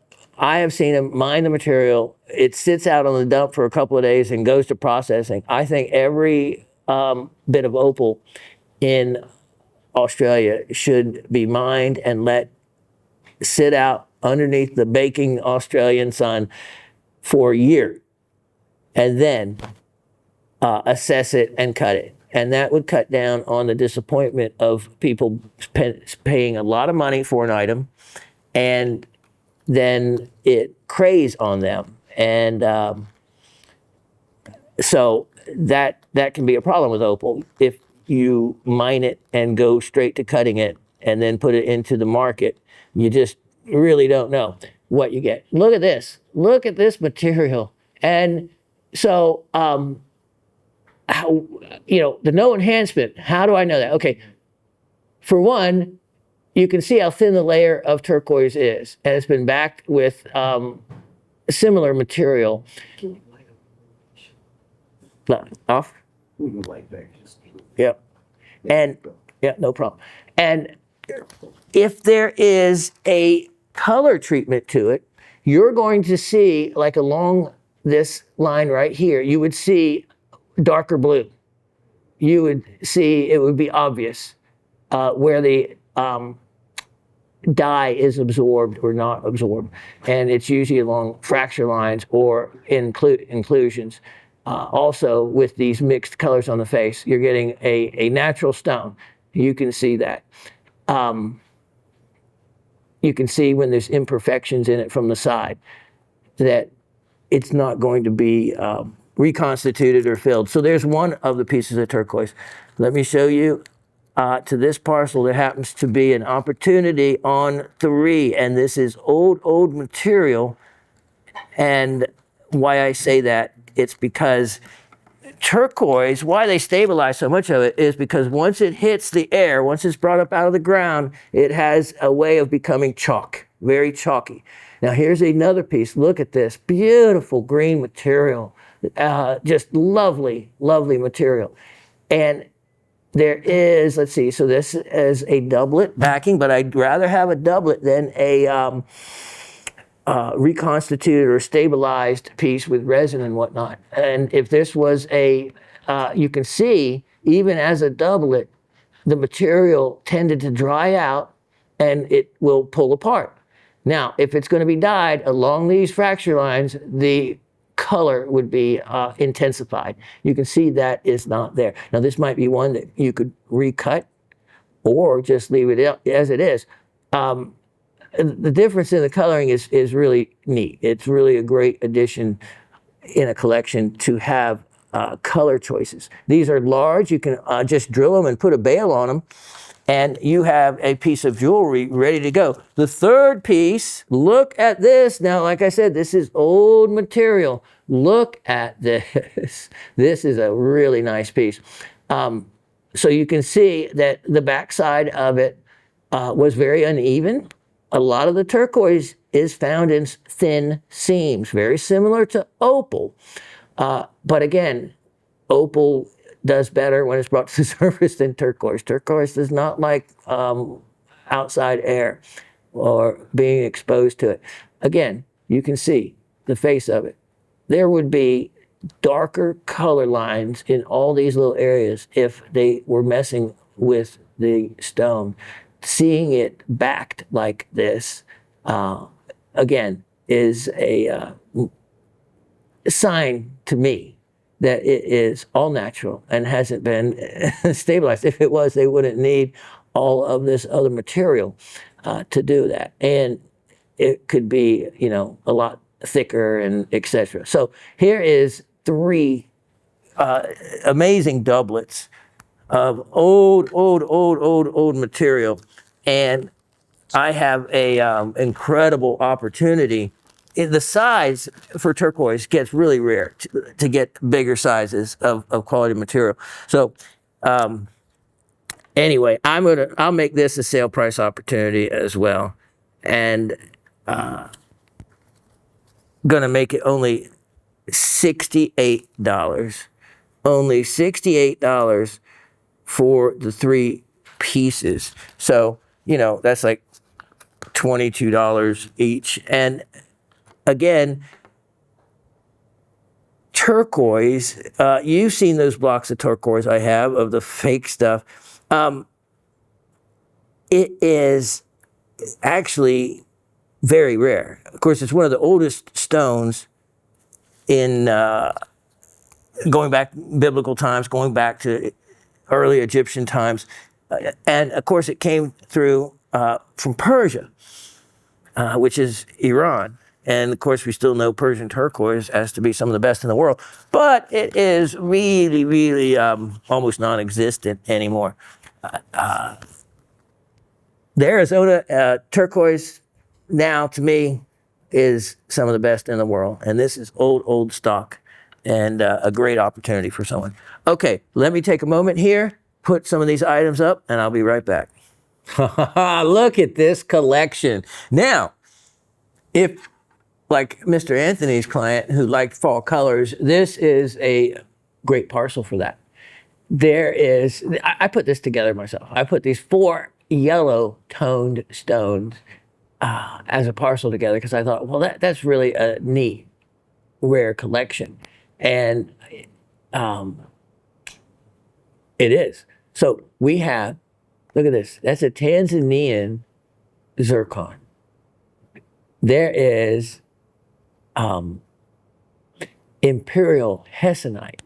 So this is garnet, hessonite garnet. And when it's in that topaz type of color, it's been given the name imperial topaz. I understand that. Okay, that's reasonable. Then I'm looking at these stones, and let's take these out because you'll get a better idea of the color. Look at that. I mean, nothing like gems. I mean, gems are just, I don't know, there's just something beautiful. Look at that. That is a gorgeous, gorgeous, large hessonite. And this is what I really wanted to look at. What in the world? Look at that. We'll call it a scissor cut or a radiant. Yeah, it kind of looks like a radiant cut. Yeah. Let me move that a bit. Hold on, look at that. Let me wipe that down. That is a beauty.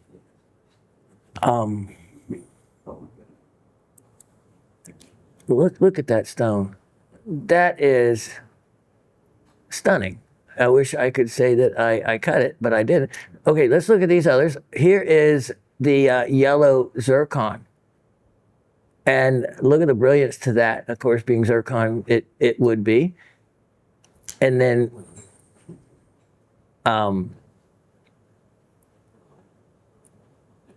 look at the colors in that gem.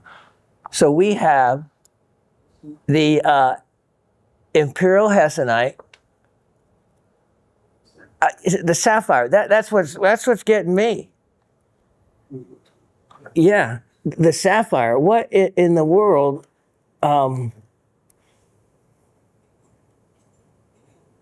Here it is. That's incredible opportunity. Here is the, and I have these weighed out and measured so you can tell what is what. Okay, so for the imperial topaz, it is the 9.8 by 4.7, so you can tell it's long and narrow. So that's what would tell you that this is the imperial topaz. Incredible clarity, a wonderful cutting. You know the round is the zircon. So just so that all of you know which is which, it's between the two ovals. And it's obvious by the color tone that this is the imperial hessonite and this is the sapphire. Did you see, look at those two inclusions? I just thought really neat looking. Yeah, look at that. Wow. I'm going to look at that one for a minute. And that's what the fun is when you get a parcel like this, is being able to look into it and study it and learn the inclusions to recognize them for what they are another day. And having 4 different stones like this gives you a lot of information, in the stone to learn from it and the inclusions.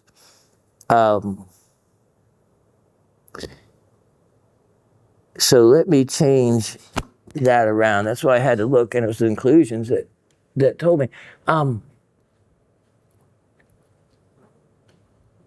I am not believing it that this is the sapphire. So let me show you. And the inclusions told me. Plus, look at the cut. You see that cut? How off the keel it is. So that's a native cut, and that is a. You see the cut on this one. So they will do the native cuts. This is a sapphire, and that's an incredible, beautiful gem. And I can't believe that parcel didn't sell. And I am surprised. I only had it for $145. The topaz is worth that. The sapphire is simply a stunning opportunity. But that's okay. I'm going to discount it anyway. I'm going to make that for you only a unbelievable opportunity. $128. $128. So break that out any way you want, and you'll realize what an amazing deal that is. I had to look at those stones just to see for certain that I actually put that together, and that is a real old cut sapphire. So I'm thinking that there is, natural color to it. What a jewel. What a jewel. All right, let's look at 1198 324. 1198 324. So let's go to something a little bit more affordable. Take a look at that. Look at that. That is a stunning polished piece of Madagascar labradorite. Now you think, oh, well, there's not color at the bottom. Well, let's take a look at that. Is there any color at the bottom? Let's just turn this around and look at that. Boom. Color at the bottom. You say, oh, there's no color at the top. That's what makes labradorite so much fun. Labradorite, remember, is a type of plagioclase feldspar, and we have seen the clear facet grade quality that is also called a labradorite, and it can be a clear yellowish type of color. It's kind of unique when you see that. So what I really like about this is it's an end cut, so to speak. Look at the colors on the end. I love to see that. And in this angle, you can see them coming through at the top and bottom at the same time.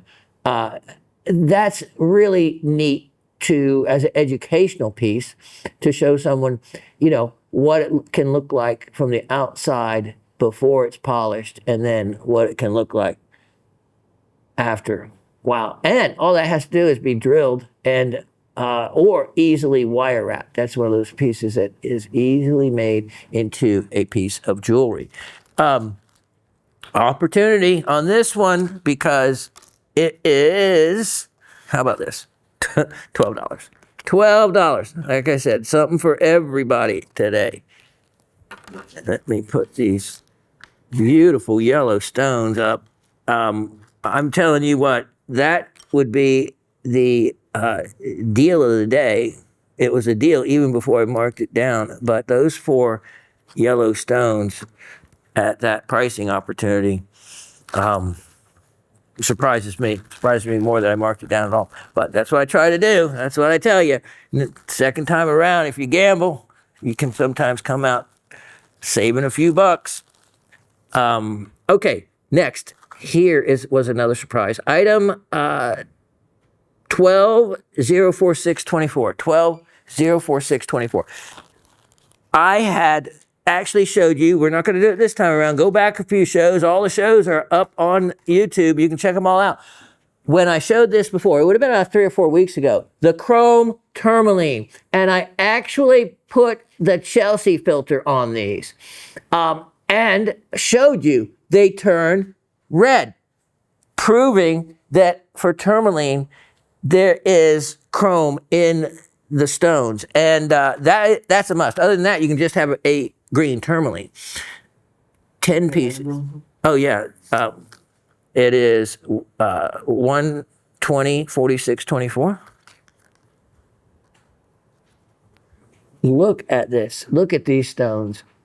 Look at this crystal. This one crystal alone, to me, I thought really is worth the entire price. I love the shape of this. This is the classic East African material, which is comes along the Kenyan-Tanzanian border. There is facet grade material to almost every one of these pieces. Will cut a stone.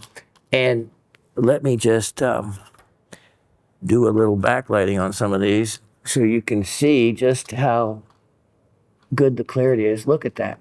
Look at that. See, look how beautiful that color.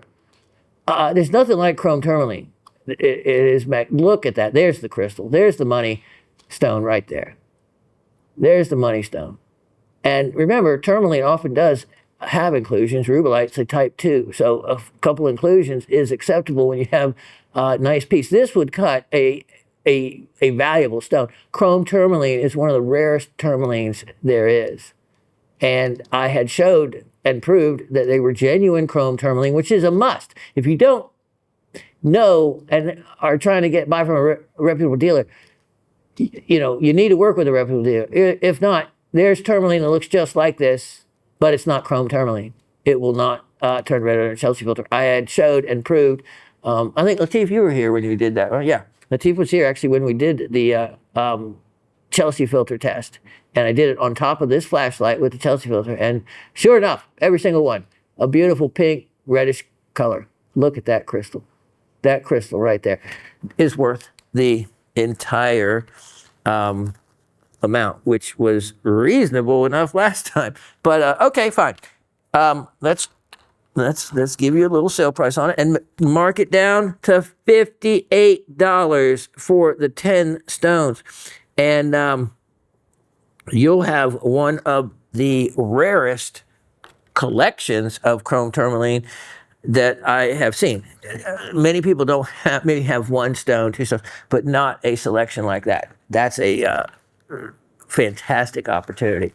Okay, let's keep going here as and get as many pieces. Oh, a no heat sapphire. Now, I determined no heat by the flaws, and any good gemologist or anybody that's worked with stones any length of time should be able to quantify or be able to tell if a sapphire has been heat treated or not. And you do that by looking at the internal inclusions and whether there's any little discoids, these little, when they explode when heated, these other mineral inclusions. So item number 1195 224. Look at this. Look at this. Now, let me take it out of here so you can better appreciate it. Let me wipe this down. And let me put it on here. I always like to mix colors. It is so beautiful together. Mother Nature is unbeatable. Nothing should have to be treated. It should just be enjoyed the way it comes out of the ground, but that's not often the case. Look at this. Look at this. Now, the neat thing about this is it has inclusions, and that's what I really like about it. You know how what I've told you before about the inclusion of the month magazine I used to get that had a centerfold, and it truly was a centerfold. Inclusion of the month. Let's look at this on top of the flashlight. This is something you want to use, this method actually, I'm showing you right now, for looking into a stone. So when it's recessed like that, this particular flashlight, I can just use my loupe and I can turn it in any direction I want and be able to see all the angles. Okay, so you see those inclusions in there, and they are simply crystalline. When you put magnification on them, and let me just use this one for a moment. Okay, let's look right through here. Gives you a little idea. My dirty loupe. All right, look at those. You can see the shape of the crystals. Now, remember, I had that one that was an anhydro, had the bubble in it, and that was truly rare. And you never know what you're going to find. Now, this is moving up to 30 power. What I showed you just then was 10 power. So under a 30 power, and this actually goes to 60. And that's what microscopes are great for. I actually have two microscopes, high-end microscopes, but I don't use them. I like these, I have these little ones I use. So, but you can pick up little ones like this or ones that attach to your phone, and you can even zoom in and photograph inclusions and whatnot and have a lot of fun with it. This is a great educational stone because of the inclusions in it. They're ones you can learn from. You can learn what the zircon looks like, or feldspar inclusion, or mica inclusion. Sapphires have been known to have 50 different mineral inclusions have been found in them, and it is the inclusions that often tell a gemologist where a sapphire is from. This is a Madagascar. No heat. All those inclusions would be blown up. They would have little discoids around them, and the color would probably be improved, but they did it. They left it natural, and I really like that. It's over 1 carat. That is also a kind of a magic mark for valuation. Always good to have a carat plus stone. All right, let's put it right over here. And you can see it's actually well cut on the back side of it. I have a fantastic opportunity, especially since I am going to discount this to only $44. $44 on that. Wow. Wow. Now, next, what do we have here? Item 1198 424. 1198 424. This next item, now I had gotten a flat of these. It's one of the 4 parcel minerals that I heavily suggest you get advantage of. You know, they were the pink apatites. They all came from Pakistan. The sphenes, the triplite, and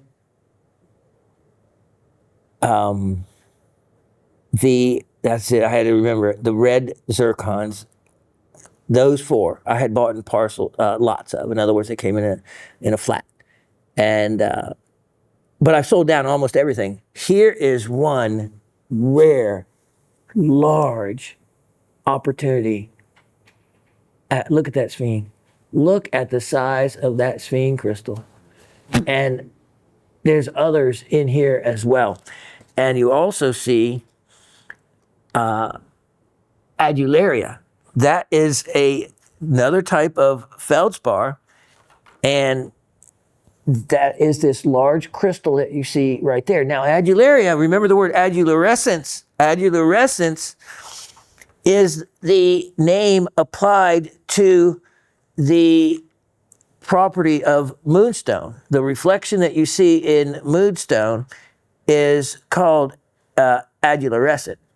And it gets that name. Also, this specimen of feldspar from that. So, from that play and reflection. So, if you turn this, you can actually see in this stone a little bit of that moonstone look. But it is covered with clinochlore, and that is all these little bright little reflections, all these little crystals. Look at that though down here.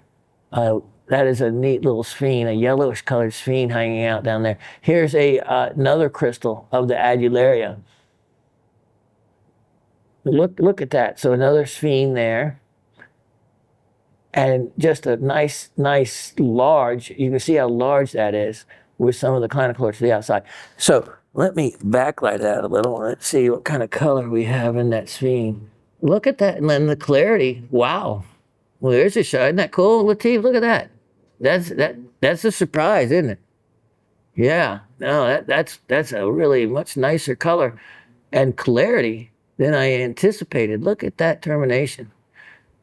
Huh. Wow. Okay.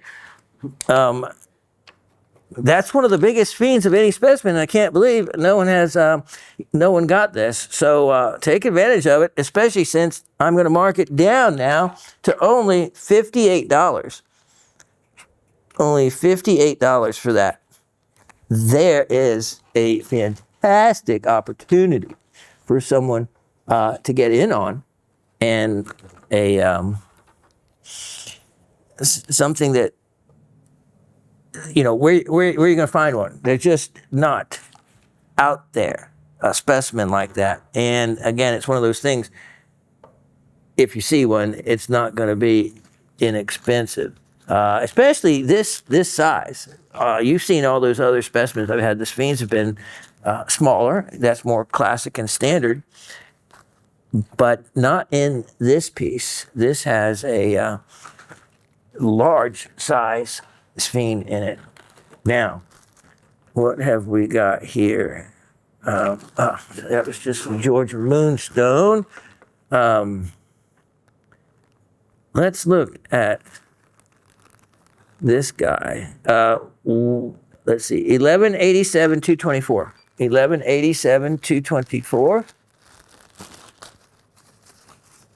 Oh, wow. Okay. I love malachite. I love it, especially when it is really stylish, so to speak, like this piece. This has so many different ways that it is showing off its beauty and glory for malachite, different than what we normally think of when we see malachite. This piece has more to it than your average specimen. Look at that. Okay, so you have banded chrysocolla. Now, I've shown you, and I think someone scooped up that loose chrysocolla cabochon I showed last week, and rightfully so. Look at the banding, the blue. Look at that beautiful blue in there. That is chrysocolla. Look at that. In reality, if you were to separate this piece and cut a cabochon and had these colors in there, that would be stunning. Of course, as a specimen, you wouldn't want to do that, but that would make a wonderful polished cab material along those lines. Look at this. Look at the druzy malachite. Then look at over here. That is amazing. And that almost looks like an alligator or something. I'm not sure. I'll start seeing things in a moment.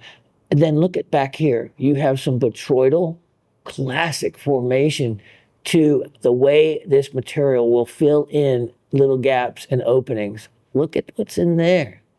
Look at this. This is one of those specimens you get, and you can look at it literally for hours. I'm not kidding you. There is so much to look. All these little pockets. This is where you can maybe find minerals, other minerals you didn't even know that might be on the piece. This is a showy item, and you can see the size in my hand, so it's not completely small. And look at that, double-sided. That threw me off for a minute. Wow. Wow. There is a lot to look at. That's a beauty. That is a beauty. And a opportunity. This is from the Inspiration Mine in Arizona, one of the most sought after locations or origins for malachite and chrysocolla specimens. All that said, I'm still offering this for only, that's with the discount, yeah, $48 now. Wow, $48. An Inspiration Mine chrysocolla and malachite specimen. There's an opportunity for someone, if you do not have your Inspiration Mine copper mineral specimen yet, there's one for you. And they are not inexpensive like the way I have priced that. I have that Colombian cat's eye emerald. I'm not sure if I'll show it right this moment, but if you're interested, let me know.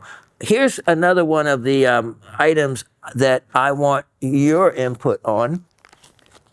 And it's not for sale, so this is just a show and tell for a moment. I came across this in a state, and I want to show you because, of course, this is one of the high-end brand names that are out there. Coca-Cola, that's like a Disney. So, of course, you can never show any knockoffs or anything like that. This is the real thing.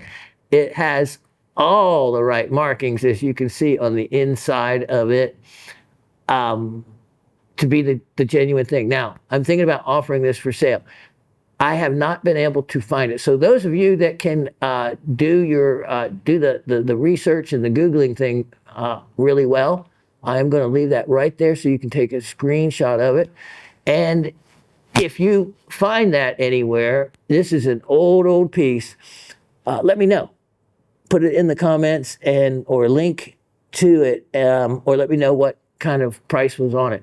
These kind of items can really be a shocker for value sometimes. In other words, I'd sell it for not much more than the silver, and I'd turn around and find it listed for hundreds of dollars, if not even more. they become collector's items. So I just want to show you that as another item that you haven't seen, because I hadn't seen anything brand name like that, especially with the flip top, the spin top. That makes it really different. So do a little research if you want. Okay, I'm going to show you also something a little different. And maybe this is it, still in the system. 702-917. 702-917. That means we are going back 7 years. I have not showed this in a long time. It's an Anna King, my favorite silver designer's piece. And I thought since Veterans Day was coming up, I would show you one of the oldest items linked to the United States, of course, the Civil War. And what we have here is, I'll show you on the tag, this is a real collector's rarity. 16 millimeter sterling silver pendant, Civil War button. Circa 1860s. It's a Union staff coat button. And I'll show you how you tell that in a moment. This is, I think, the last one I have had. I've just hung on to it because I've liked it. So there's Anna King, her logo. The silver part is what was made for the button. Now, I was looking about this, and the Civil War buffs know this stuff frontwards and backwards, and there's a lot of them here in the South. Even places that just specialize in Civil War material. So you can see from the markings on the back of this, that is how they're able to tell exactly what this was. So this was a staff coat. In other words, a officer's coat. So not the silver, but just the gold part is a button from the Union. Now, you know, the Union, of course, was the North in the Civil War versus the South. And if that button could talk, you can see the number of stars, original. And so just a lot of energy, a lot of history in that piece. And how about this? A big discount in celebration of Veterans Day. Let's see, will this show? Yeah, so I won't see you after this, so I want to wish all you veterans out there, give you a big shout out and a big thank you for your service. My dad was in the service, and my son is currently in the service, so I am definitely aligned with veterans and can't thank them enough. So thank a veteran when you see them. This piece, I am marking it down. If you want an amazing opportunity, how about a sterling silver staff coat button, Union staff coat button for only $38. $38. That's about a third of what the market is, especially it's made as a piece of jewelry, not hurting the button at all. So it's not affecting the button to have made the piece of jewelry. So in other words, you can cut the bezel off from around it if you want and have that original button just as it was. And like I said, if something like that, what stories it could tell. I think, again, that's the last one I have of that. So look at that. Really neat detail. And again, it's got all the little numbers on the back that for the information of exactly the story. Yep. Okay, so I got a mess here for a moment. Let me clean it up and I'll be right back. Woohoo! Check these out. Look at these beauties. Nicely cut. Look at that. Beautiful tourmaline. Beautiful, beautiful tourmaline. I often wonder, like stones like this, if they were really cut from really nice crystals, you know? It's like sometimes I think, wow, I wonder what the crystal looked like. I wish they would have left it as a crystal. It'd be beautiful, but as cut stones, these are not shabby at all. For clarity-wise, some of your classic tourmaline colors right there. And you can see the dimensions, so they're easy to work with. If you even use, you can use trips setting, and you can get mountings that they're pre-notched. And I know a lot of people that set their own stones. Not, of course, not super high-end or expensive ones, but it makes those settings and sterling silver, and it makes it available for anybody to be able to set a stone. So relatively easy. So if you ever wanted to play jeweler or start off, that would be a one way to do it. Price, how about this on all three of those? So we have a modified Portuguese oval too in that batch, if you saw. So 6 carats, it was only $68 before. I mean, that was only like 11 something dollars a carat. Well, my goodness, how low can we go? We'll do this. It'll be a final price, $54. $54. So if you gambled, you're going to save a few bucks on that gem. Now, let's go to item 120, 49, 24. 120, 49, 24. Let's take a trip to Pedernera. Pedernera, you've heard of that. You've seen some beautiful tourmalines that have come from there. Well, I have a opportunity. Look at this. So you can get in on those tourmalines, okay? And then you can get in on these for like a before and after showing, because yes, you do see the green I am looking at and facet grade crystal. Look at that.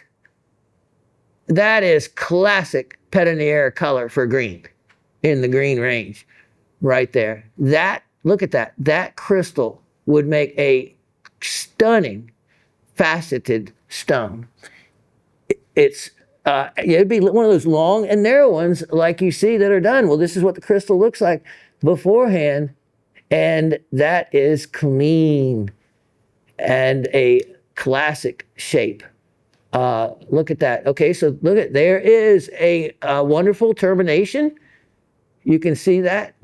It's not broken. And then look at that. It is doubly terminated. Wow. That looks like a termination as well. So that would be, when it's like that, they call those floater crystals because it has not been attached to any other matrix or anything else. So it just grew on its own in the void or pocket where it was. Look at this. Let's see what this, look at that. Little did we know that is a unique grayish, purplish, grayish violet in there anywhere. I've seen ones like this before, and they're oftentimes dichroic. You can see a little bit of difference in change of color on the one end. Let me see, it's looking like, yeah, there we go. Look at the center. I knew something was different. Look at that. That is a bicolor. You can see the middle of that, a different color. And let me just see how, as classic tourmaline often is, on the C-axis, the lengthwise axis, can go opaque. But I see a little violet in there in some different angles. Let's look at this other end. Okay, so it is not a termination, but you can see where there was the negative impression where other crystals laid next to this one. So that is another unique specimen, but the money crystal is that jewel right there. That would make a wonderful addition just to have it like that in a collection as a crystal. So let me check that. Item number is 1204924. Sorry, yeah, 1204924. We'll pull up the right info on that. Look at that facet grade and bicolor tourmaline. You can see the total weight and dimensions, and can't believe it because there really is no sensible room. If you're a cutter and you're looking for a tourmaline to facet, and there is a crystal of this color and clarity available, the amount of money that they would be asking for it would be way beyond what you'd be willing to pay. That is those kind of stones, they're cuttable. They're hard to even find as a crystal. And if I didn't have all the years in this business, I wouldn't have it. Who knows at what point that I got those in my collection? I imagine a good long time ago. But if you had to buy something like that as a specimen, a lot of money. It would be a lot more than the $36 that I have discounted that to. Yeah, only $36. Wow. Opportunity. Opportunity. Let me put these up, and then I will show you another unique opportunity that was left behind, maybe because it's meant for you. And that happens in the magic of the show. Item number, let's look at item number 120, 52, 24. 120, 52, 24. And look at these. Look at these. And this is something, okay, that you can do yourself. I'm not kidding you. What you have, what you're seeing there is rough zoisite. Let's call it what it is, zoisite. Now, if I start spinning these around, they're going to start changing color. Look at that. What a beautiful example of zoisite that has not been heat treated. Now, zoisite is the mineral name for tanzanite. Now, there is natural color tanzanite into the purple ranges, but it would have been near some heat source or something. So in general, most of the tanzanite that you see will have gone through a heat treatment process. And that's okay. That's okay. So is all the, corundum for the most part. If you have one that's not been heat treated, it doesn't really make that much difference in price. You can also find tanzanites quite large. So there's a lot of material available out there. What I see that's so interesting in this material, okay, you see the color of that? That is a little facet grade piece of zoisite right there. Let's turn the direction. Look at that. Look at how dichroic that is. Now, this has not been heat treated. If it is heat treated, even this angle would show some purple. But look at how clear that is. That's why this makes for a great educational parcel as well, because look at the difference. Isn't that neat? And then look at the different angles. That's why it's so important to orient and cut this material. That's a facet grade piece right there. In the right direction, look at that is a really nice piece of crystal. So that the color comes out right. If you're a cutter and you cut it so it comes out looking like that, you're going to get fired. You're going to be told to go cut quartz somewhere, because that is the angle that you would want to orient it for the table above. This stone, I mean, that's really cool. I would love to see that heat treated and see what it turns out to. This one, another piece. Look at that. Did you see the different colors in that? How cool is that? So yellow zoisite, there is such a thing. Look at that. And you can see it. There's a bicolor piece right there. This is an amazing opportunity for somebody for educational pieces. That is amazing to go from, that's actually bicolor. You can see the two colors at the same angle. This is where it's fun, where you just get pieces like this and you just keep spinning and playing with them and looking at them. Look at that. Look at how that goes. A cut. That's why I said about that other one. I wonder how purple it gets. Look at that. You see no purple in this piece at all until you change the angle. And if that was polished, you'd be able to see it. That is neat. So that would tell you, that tells me that there's purple right there at that end of it. So that would turn a beautiful color. These are amazing and a high grade clarity that a lot of them would facet a stone if you wanted to. If not, they're just wonderful, wonderful specimens. So take advantage of them. They are hard to come by, and I have this entire parcel for a ridiculous opportunity. Ready, set, $24. $24 on that. Wow. You know, if you read up about it, I'll let you do the research on it, because I'm not going to tell you, because I don't want anybody blowing up their tanzanites, but your home oven can reach the temperature it takes to heat treat zoisite. That's all I'm going to say. The rest is on you. And if you blow the oven up and blow your stones up, it's not on me. But in other words, heat treatment of tanzanite is low enough that you can do it from home. That's all I'm going to say. I'm not going to give you any more information, because everybody be going and oh, you want to know the other fun thing? Tiger eye. Take your yellow tiger eye and put it in the oven after you do a little research, and then you will see your tiger eye come out beautiful red. True story. Try a piece and see.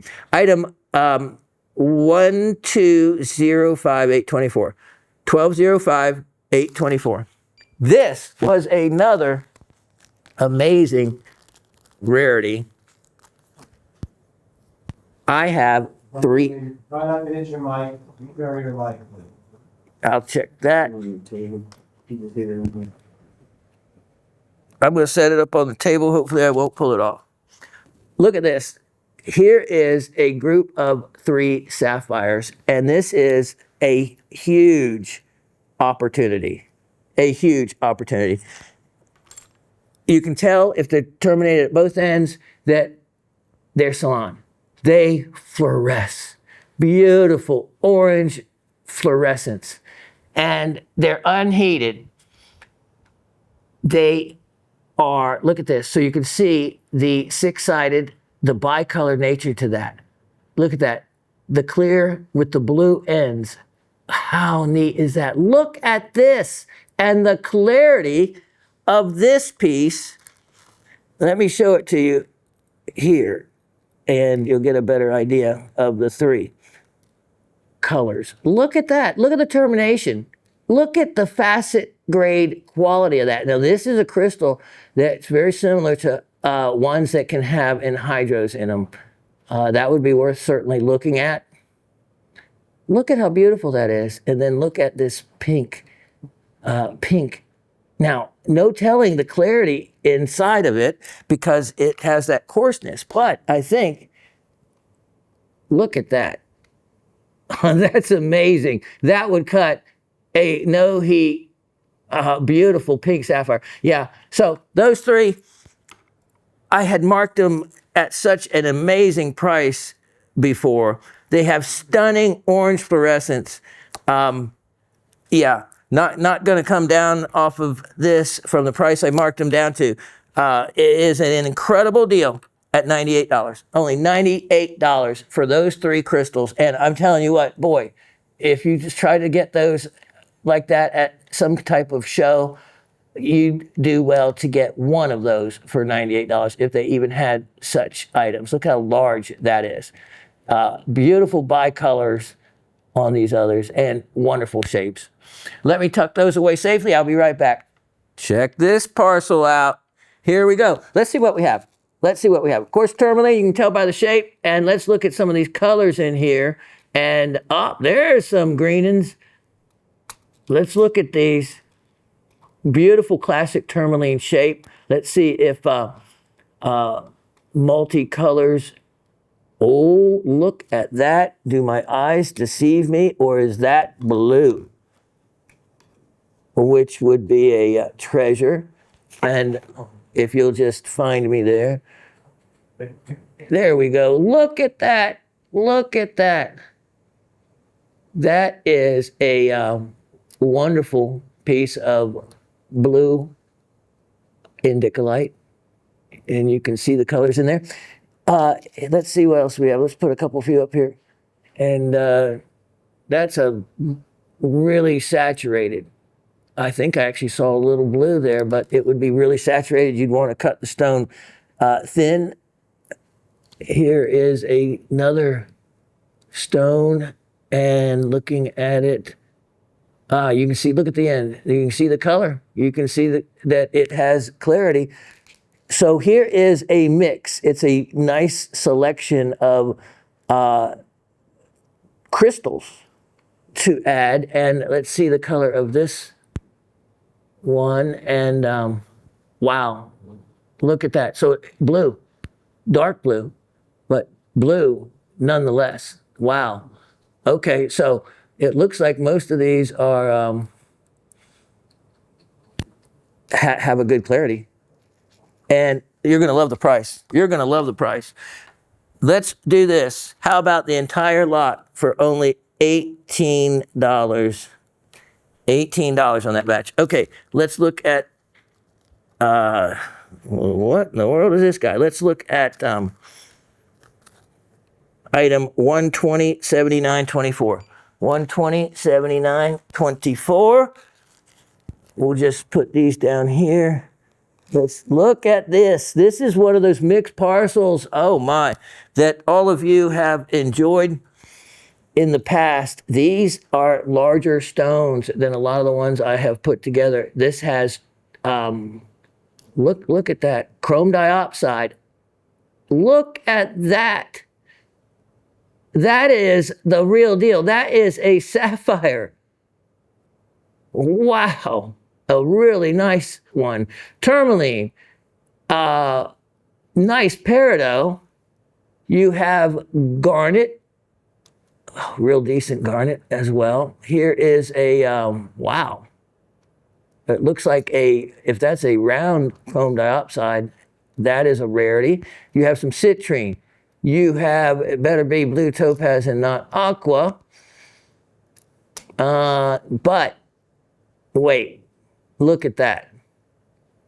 Wow. Okay, when you have inclusions, blue topaz is rarely ever, ever, ever included. They wouldn't even mess with it if it was included. I have a feeling that is an aqua. I should have put the filter to it.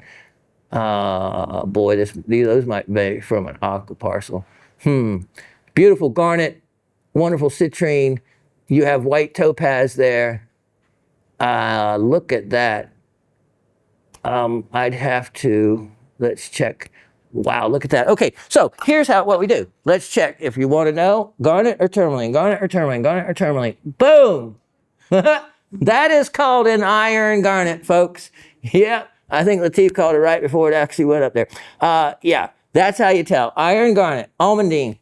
Now let's check that. Okay, so that one, it looks like it has a little bit more of the rhodolite color, so that means it is about 30% almandine, except probably a little bit more as quick as that stuck to the magnet. So that's how, without having to get out all your tools and stuff, you can tell kind of quickly whether it's a garnet or a tourmaline by the pickup response. That sapphire is worth the entire amount that I'm asking. Yeah, that's a beautiful color. All right, for the entire parcel, let's do only, how about this, $34. $34. That is a sale. Okay, so now it looks like time has got us to the point of the last item of the show. Let me see. Or maybe the last one or two. Now, let me see. Okay, here is a collector's parcel. Item 1204124. 1204124. Check this out. What do we have? What do we have? Look at 3 tourmalines. Wow. 3 tourmalines, a round one, and 2 rectangular shape. And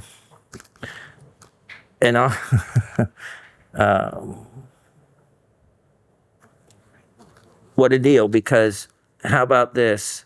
I am doing all 3 of those stones.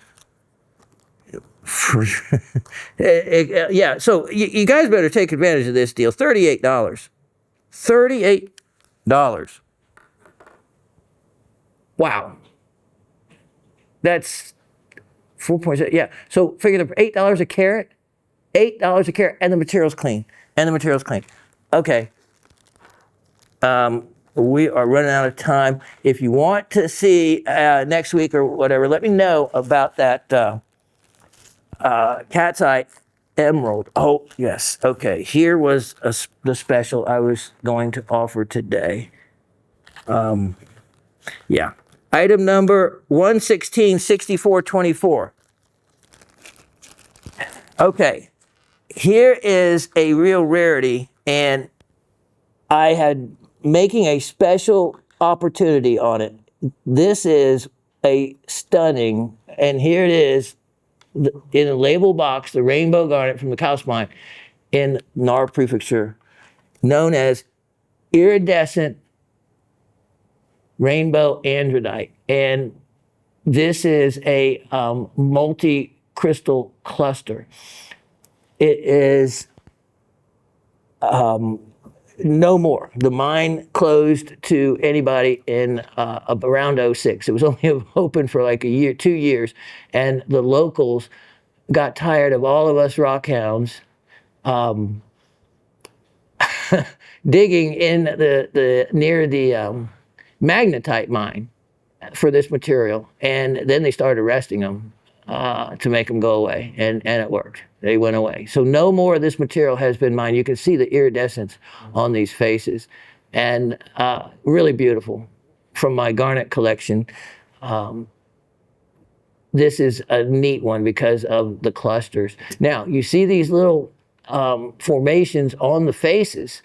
I found a trick that's soft enough that if you use a rubber wheel, a rubber polishing wheel, you can remove the surface marks without affecting the face. So I had been experimenting on solving that issue, and I figured it out. But it takes anything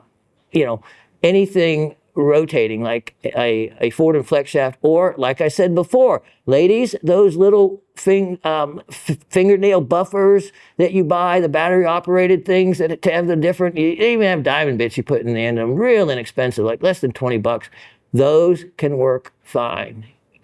Just do some experimenting prior on one of the faces that you aren't so obvious, or on another garnet to figure out harnesses. But you can see the iridescence coming out from so many different angles on this piece, and with the multiple crystals on it, it really makes it a very attractive item aesthetically, and of course one of the rarest garnets there is, and super desirable. I just was really lucky years ago to get a large batch of these, and I hung on to them, and now that's why I can offer them to you so inexpensively. Go look them up and see how much they are, and you will be shocked. Okay, so I said I was going to do a really special opportunity on this, and I am, but it'll be the only time I am offering that cluster for only $58. $58. And by weight alone, by every standard way of evaluating it, wait you see just how inexpensive. And the last item we have coming up, last item of the show, is item 119-3424. 119-3424. I have another rare gem opportunity. And it is, look at that. You may not think it's much so far, but just wait and see. This is, let me show you that. Okay, you see that kind of chatoyant look on the surface? Look at that perfect six-sided face, and then look at that side to it. I want to, if this does not sell, this is a stone that has been calling to me for a long time to cut. It's a yellow Australian sapphire, and I'm thinking it may star. It's from Arrawatta County in New South Wales, and let me show you. This is, have you ever seen a yellow star sapphire? I haven't really. I haven't really. Look at the zoning in this. That's beautiful. And you can see there's plenty of yellow at the top. That could be cut possibly into a star. Or if not, it makes an amazing specimen. Look at the crystal shape to it from an unusual locality. And if you collect sapphires, this is certainly one you should have. And to see the zoning in it is fascinating enough. But if it cuts a star, wow, that would be really neat. So I will do that if no one takes advantage of it. As the last item of the show, I am going to give you an amazing, amazing sale price. It was $98. It was a great deal at $98. But you know what? Keep me from having to cut it. I'm going to make it only $68. $68. Take advantage of it. Okay. I'll be right back with the trivia.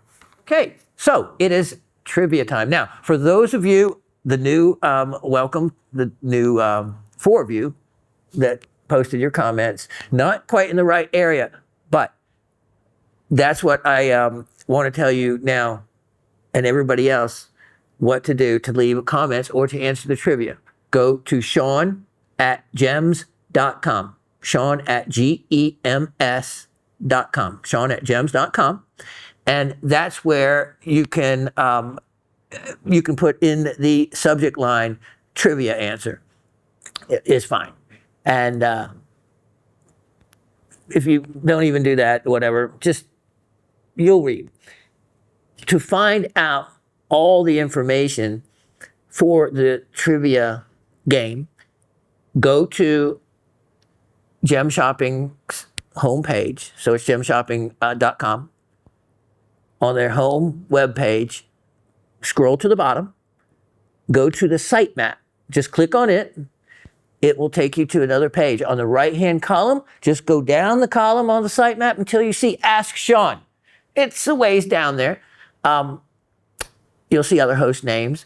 Ask Shawn. Click on that, and it will take you to how we play the game, some rules, which are real basic.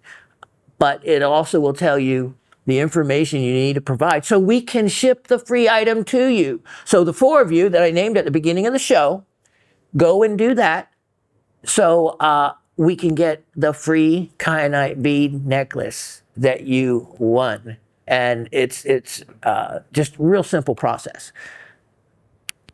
Everybody else also, to answer the trivia, do the same thing that I said. Or if you want to skip that, just go and just put Shawn at gems.com, and that will get to me. So I want to make sure that those of you that left those comments know first, and everybody else, where to properly write your comment. And you don't have to answer the trivia if you don't want, but we're just encouraging any kind of comments for a free item.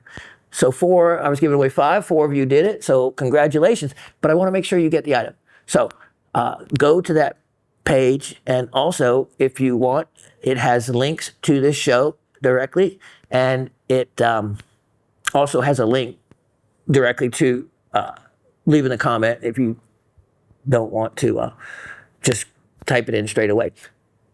A lot of information will be there for you. Also, links to the how-to videos, which 30 different videos. And if you've never seen how a ring is sized or what it takes to do mill graining or flush setting, bezel setting, I show you every step of that. Even how to remove a ring without destroying it. Like if you have to go to the hospital and you can't get the ring over your knuckle, you know, the worst thing is when I had my antique jewelry store, when people would bring in beautiful antique estate pieces, and they literally would be ripped open, the shank. They don't care at the hospital. They clip the shank, they take 2 pliers, and they just yank open that shank.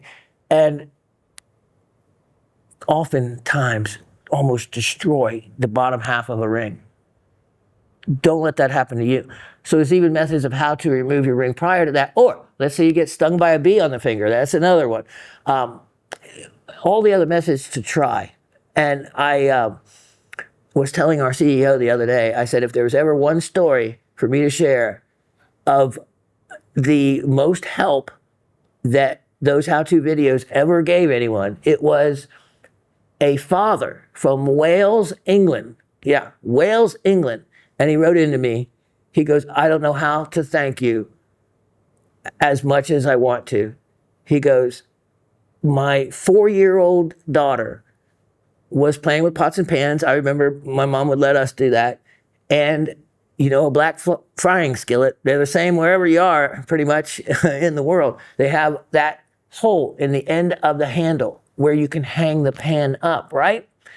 Well, the little girl got her little tiny finger stuck in that particular hole on a heavy black frying pan. And he said he had tried all these other methods, went to these other sites, nothing worked. So the title of one of our videos is just that, how to remove a ring without destroying it. He found that video and he said, your information was the only information that worked. He goes, I am so thankful I was able to get that off her finger without taking her to the doctor or hospital or whatever it would take to get the frying pan. So, you know, you never know how helpful something as simple as making those videos can be. Can be not even jewelry related, like that incident. So lots of information in all those videos. I think the one with the most views, 150,000 plus views, I wouldn't have guessed it, but it was how to drill a crystal, a gemstone crystal. And so I show how that's done. I didn't know it was such a popular thing to want to know how to do, but it most certainly was. So check those out. Check out the other information. That's how you participate with the trivia game. Also, by just going to that site, gives you all the, well, the little bit of information you actually need to participate. It's a very simple thing.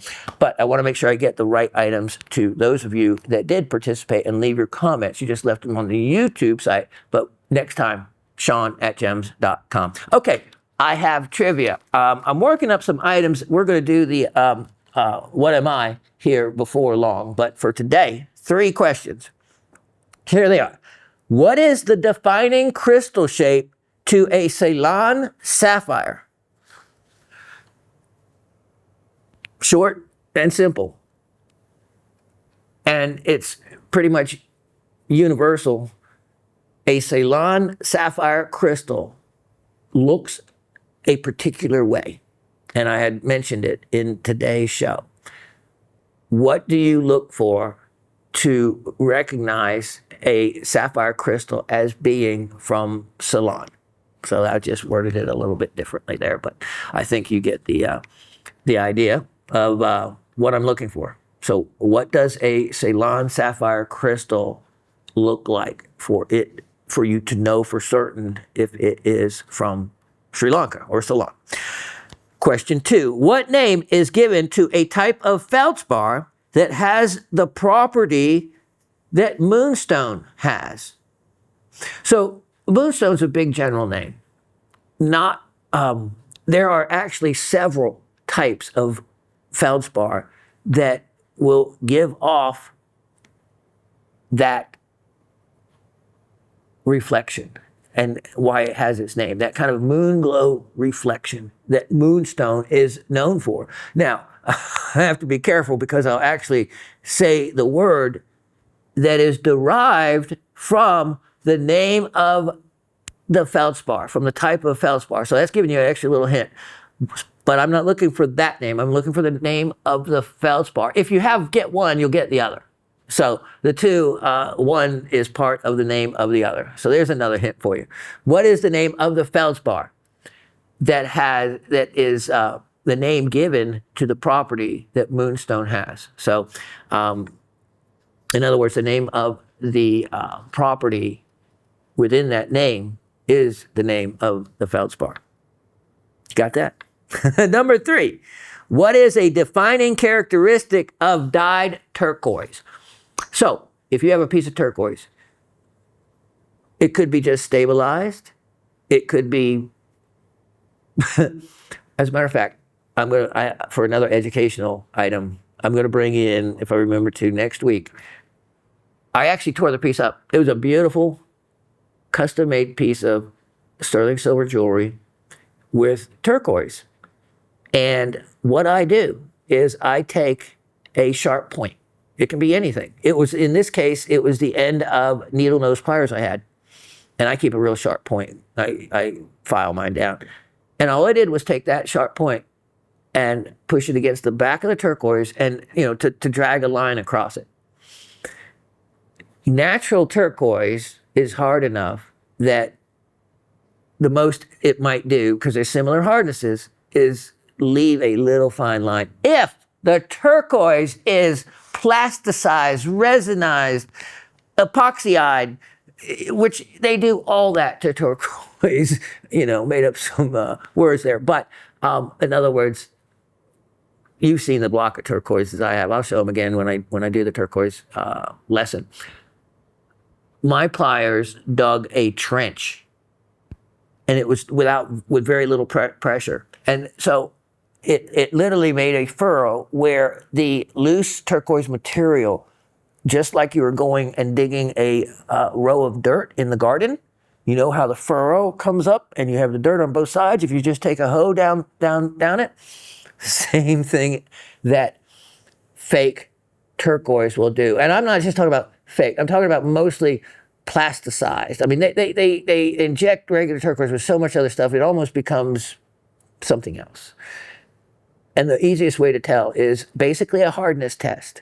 If it digs up a furrow and leaves a deep trench, and actually you can see the little material there, it is had a lot done to it. It is not,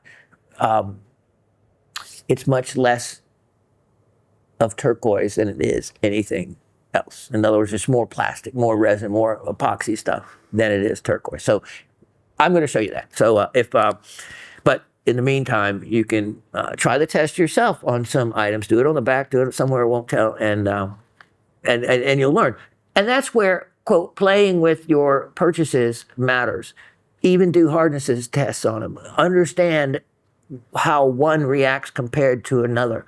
And won't be long, you'll start to see and learn what's what. But you have to experiment. You have to do that. I do hardness tests countless of times a day when I'm doing and adding inventory. It is an important integral part of confirming what a lot of different minerals are or aren't. So I'll say it again. What is a defining characteristic of dyed turquoise? So I mentioned one way now, they can stabilize turquoise and not mess with the color. They can mess with the color and not stabilize it, or they can do both. But when they dye it, I had mentioned that there is something that shows and is obvious when that is done. What is that easy to tell defining characteristic? Okay, there you go. 3 questions. Hopefully you'll do well with the answers. The 4 of you I mentioned at the beginning of the show, please, I want to get your free item to you. So just jump 1 or 2 little hoops. Now, everybody knows now that very short, Shawn at gems.com brings you right to the comment section and to where you can answer the trivia questions. Also, those of you that still have in your address gemshoppingnetwork.com, that still works, or gemshopping.com, that still works. But to make it easier, you can shorten it to gems.com. All right, let me see. Did we cover it all? Veterans Day. Thank you to all of you veterans out there. Hats off to you, and all my graciousness and thankfulness and love to every veteran for the sacrifice that they and their families made for them to give us the freedom that we have, for me to be able to come on this show and say almost anything except making fun of Asif, then he might cut me off. But other than that, thank you to the veterans. And with that said, hope you're enjoying your fall. I am. I just need to get outdoors a little bit more. I may have some pictures to show you where I did climb that embankment of that road cut. Way up there. Beautiful view. It was a workout. Hadn't done anything like that in a while. But if you don't stop and look and participate in actual rock hunting, you're never going to find anything just sitting behind the TV. So it doesn't take a lot of effort to pull off on the side of the road, walk back to a road cut. A road cut's new construction, new subdivisions. That's where I do most of my prospecting, because especially where I live in the Gold Belt, there's no telling when they turn over a new field for a subdivision, which they've been doing a lot lately, when they break into an old gold mine shaft, which has happened many times, or break into a new vein of gold-laden quartz. Most of the time, when I had my store and was buying, and also for free, I would tell people what they have. The most number of people or percentage of people that found something different were bulldozer operators. They wouldn't know what it would be, but they knew, of course, a bulldozer operator would, when they dig enough dirt, when they hit something different, that there might be something special to it. The one that got away from me, he brought in an amazing specimen from West Georgia. He wouldn't, of course, say where exactly, but a shoral tourmaline and quartz crystal cluster. And it was, black tourmaline, but it was with quartz crystals. Stunning. And he said it was on a site that was just getting ready to be, for the concrete slab to be poured over the deposit.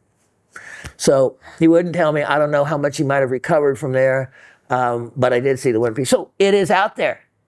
The material can be found. But if you just look at it driving by the road and never go back to take a closer look, a lot of people have no idea what it is. You might be the one that recognizes it for something special and find something near and dear to your heart. And that's free minerals from Mother Earth. Don't forget, step on Mother Earth. Don't just walk on concrete all the time, all day long. Ground yourself by touching the earth itself, the ground.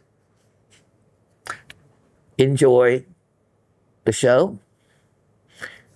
And I cannot thank all of you enough for making the show and keeping it here for as long as it's been. And let's keep it going. God bless all of you. Take care, and I'll see you next week. Thank you.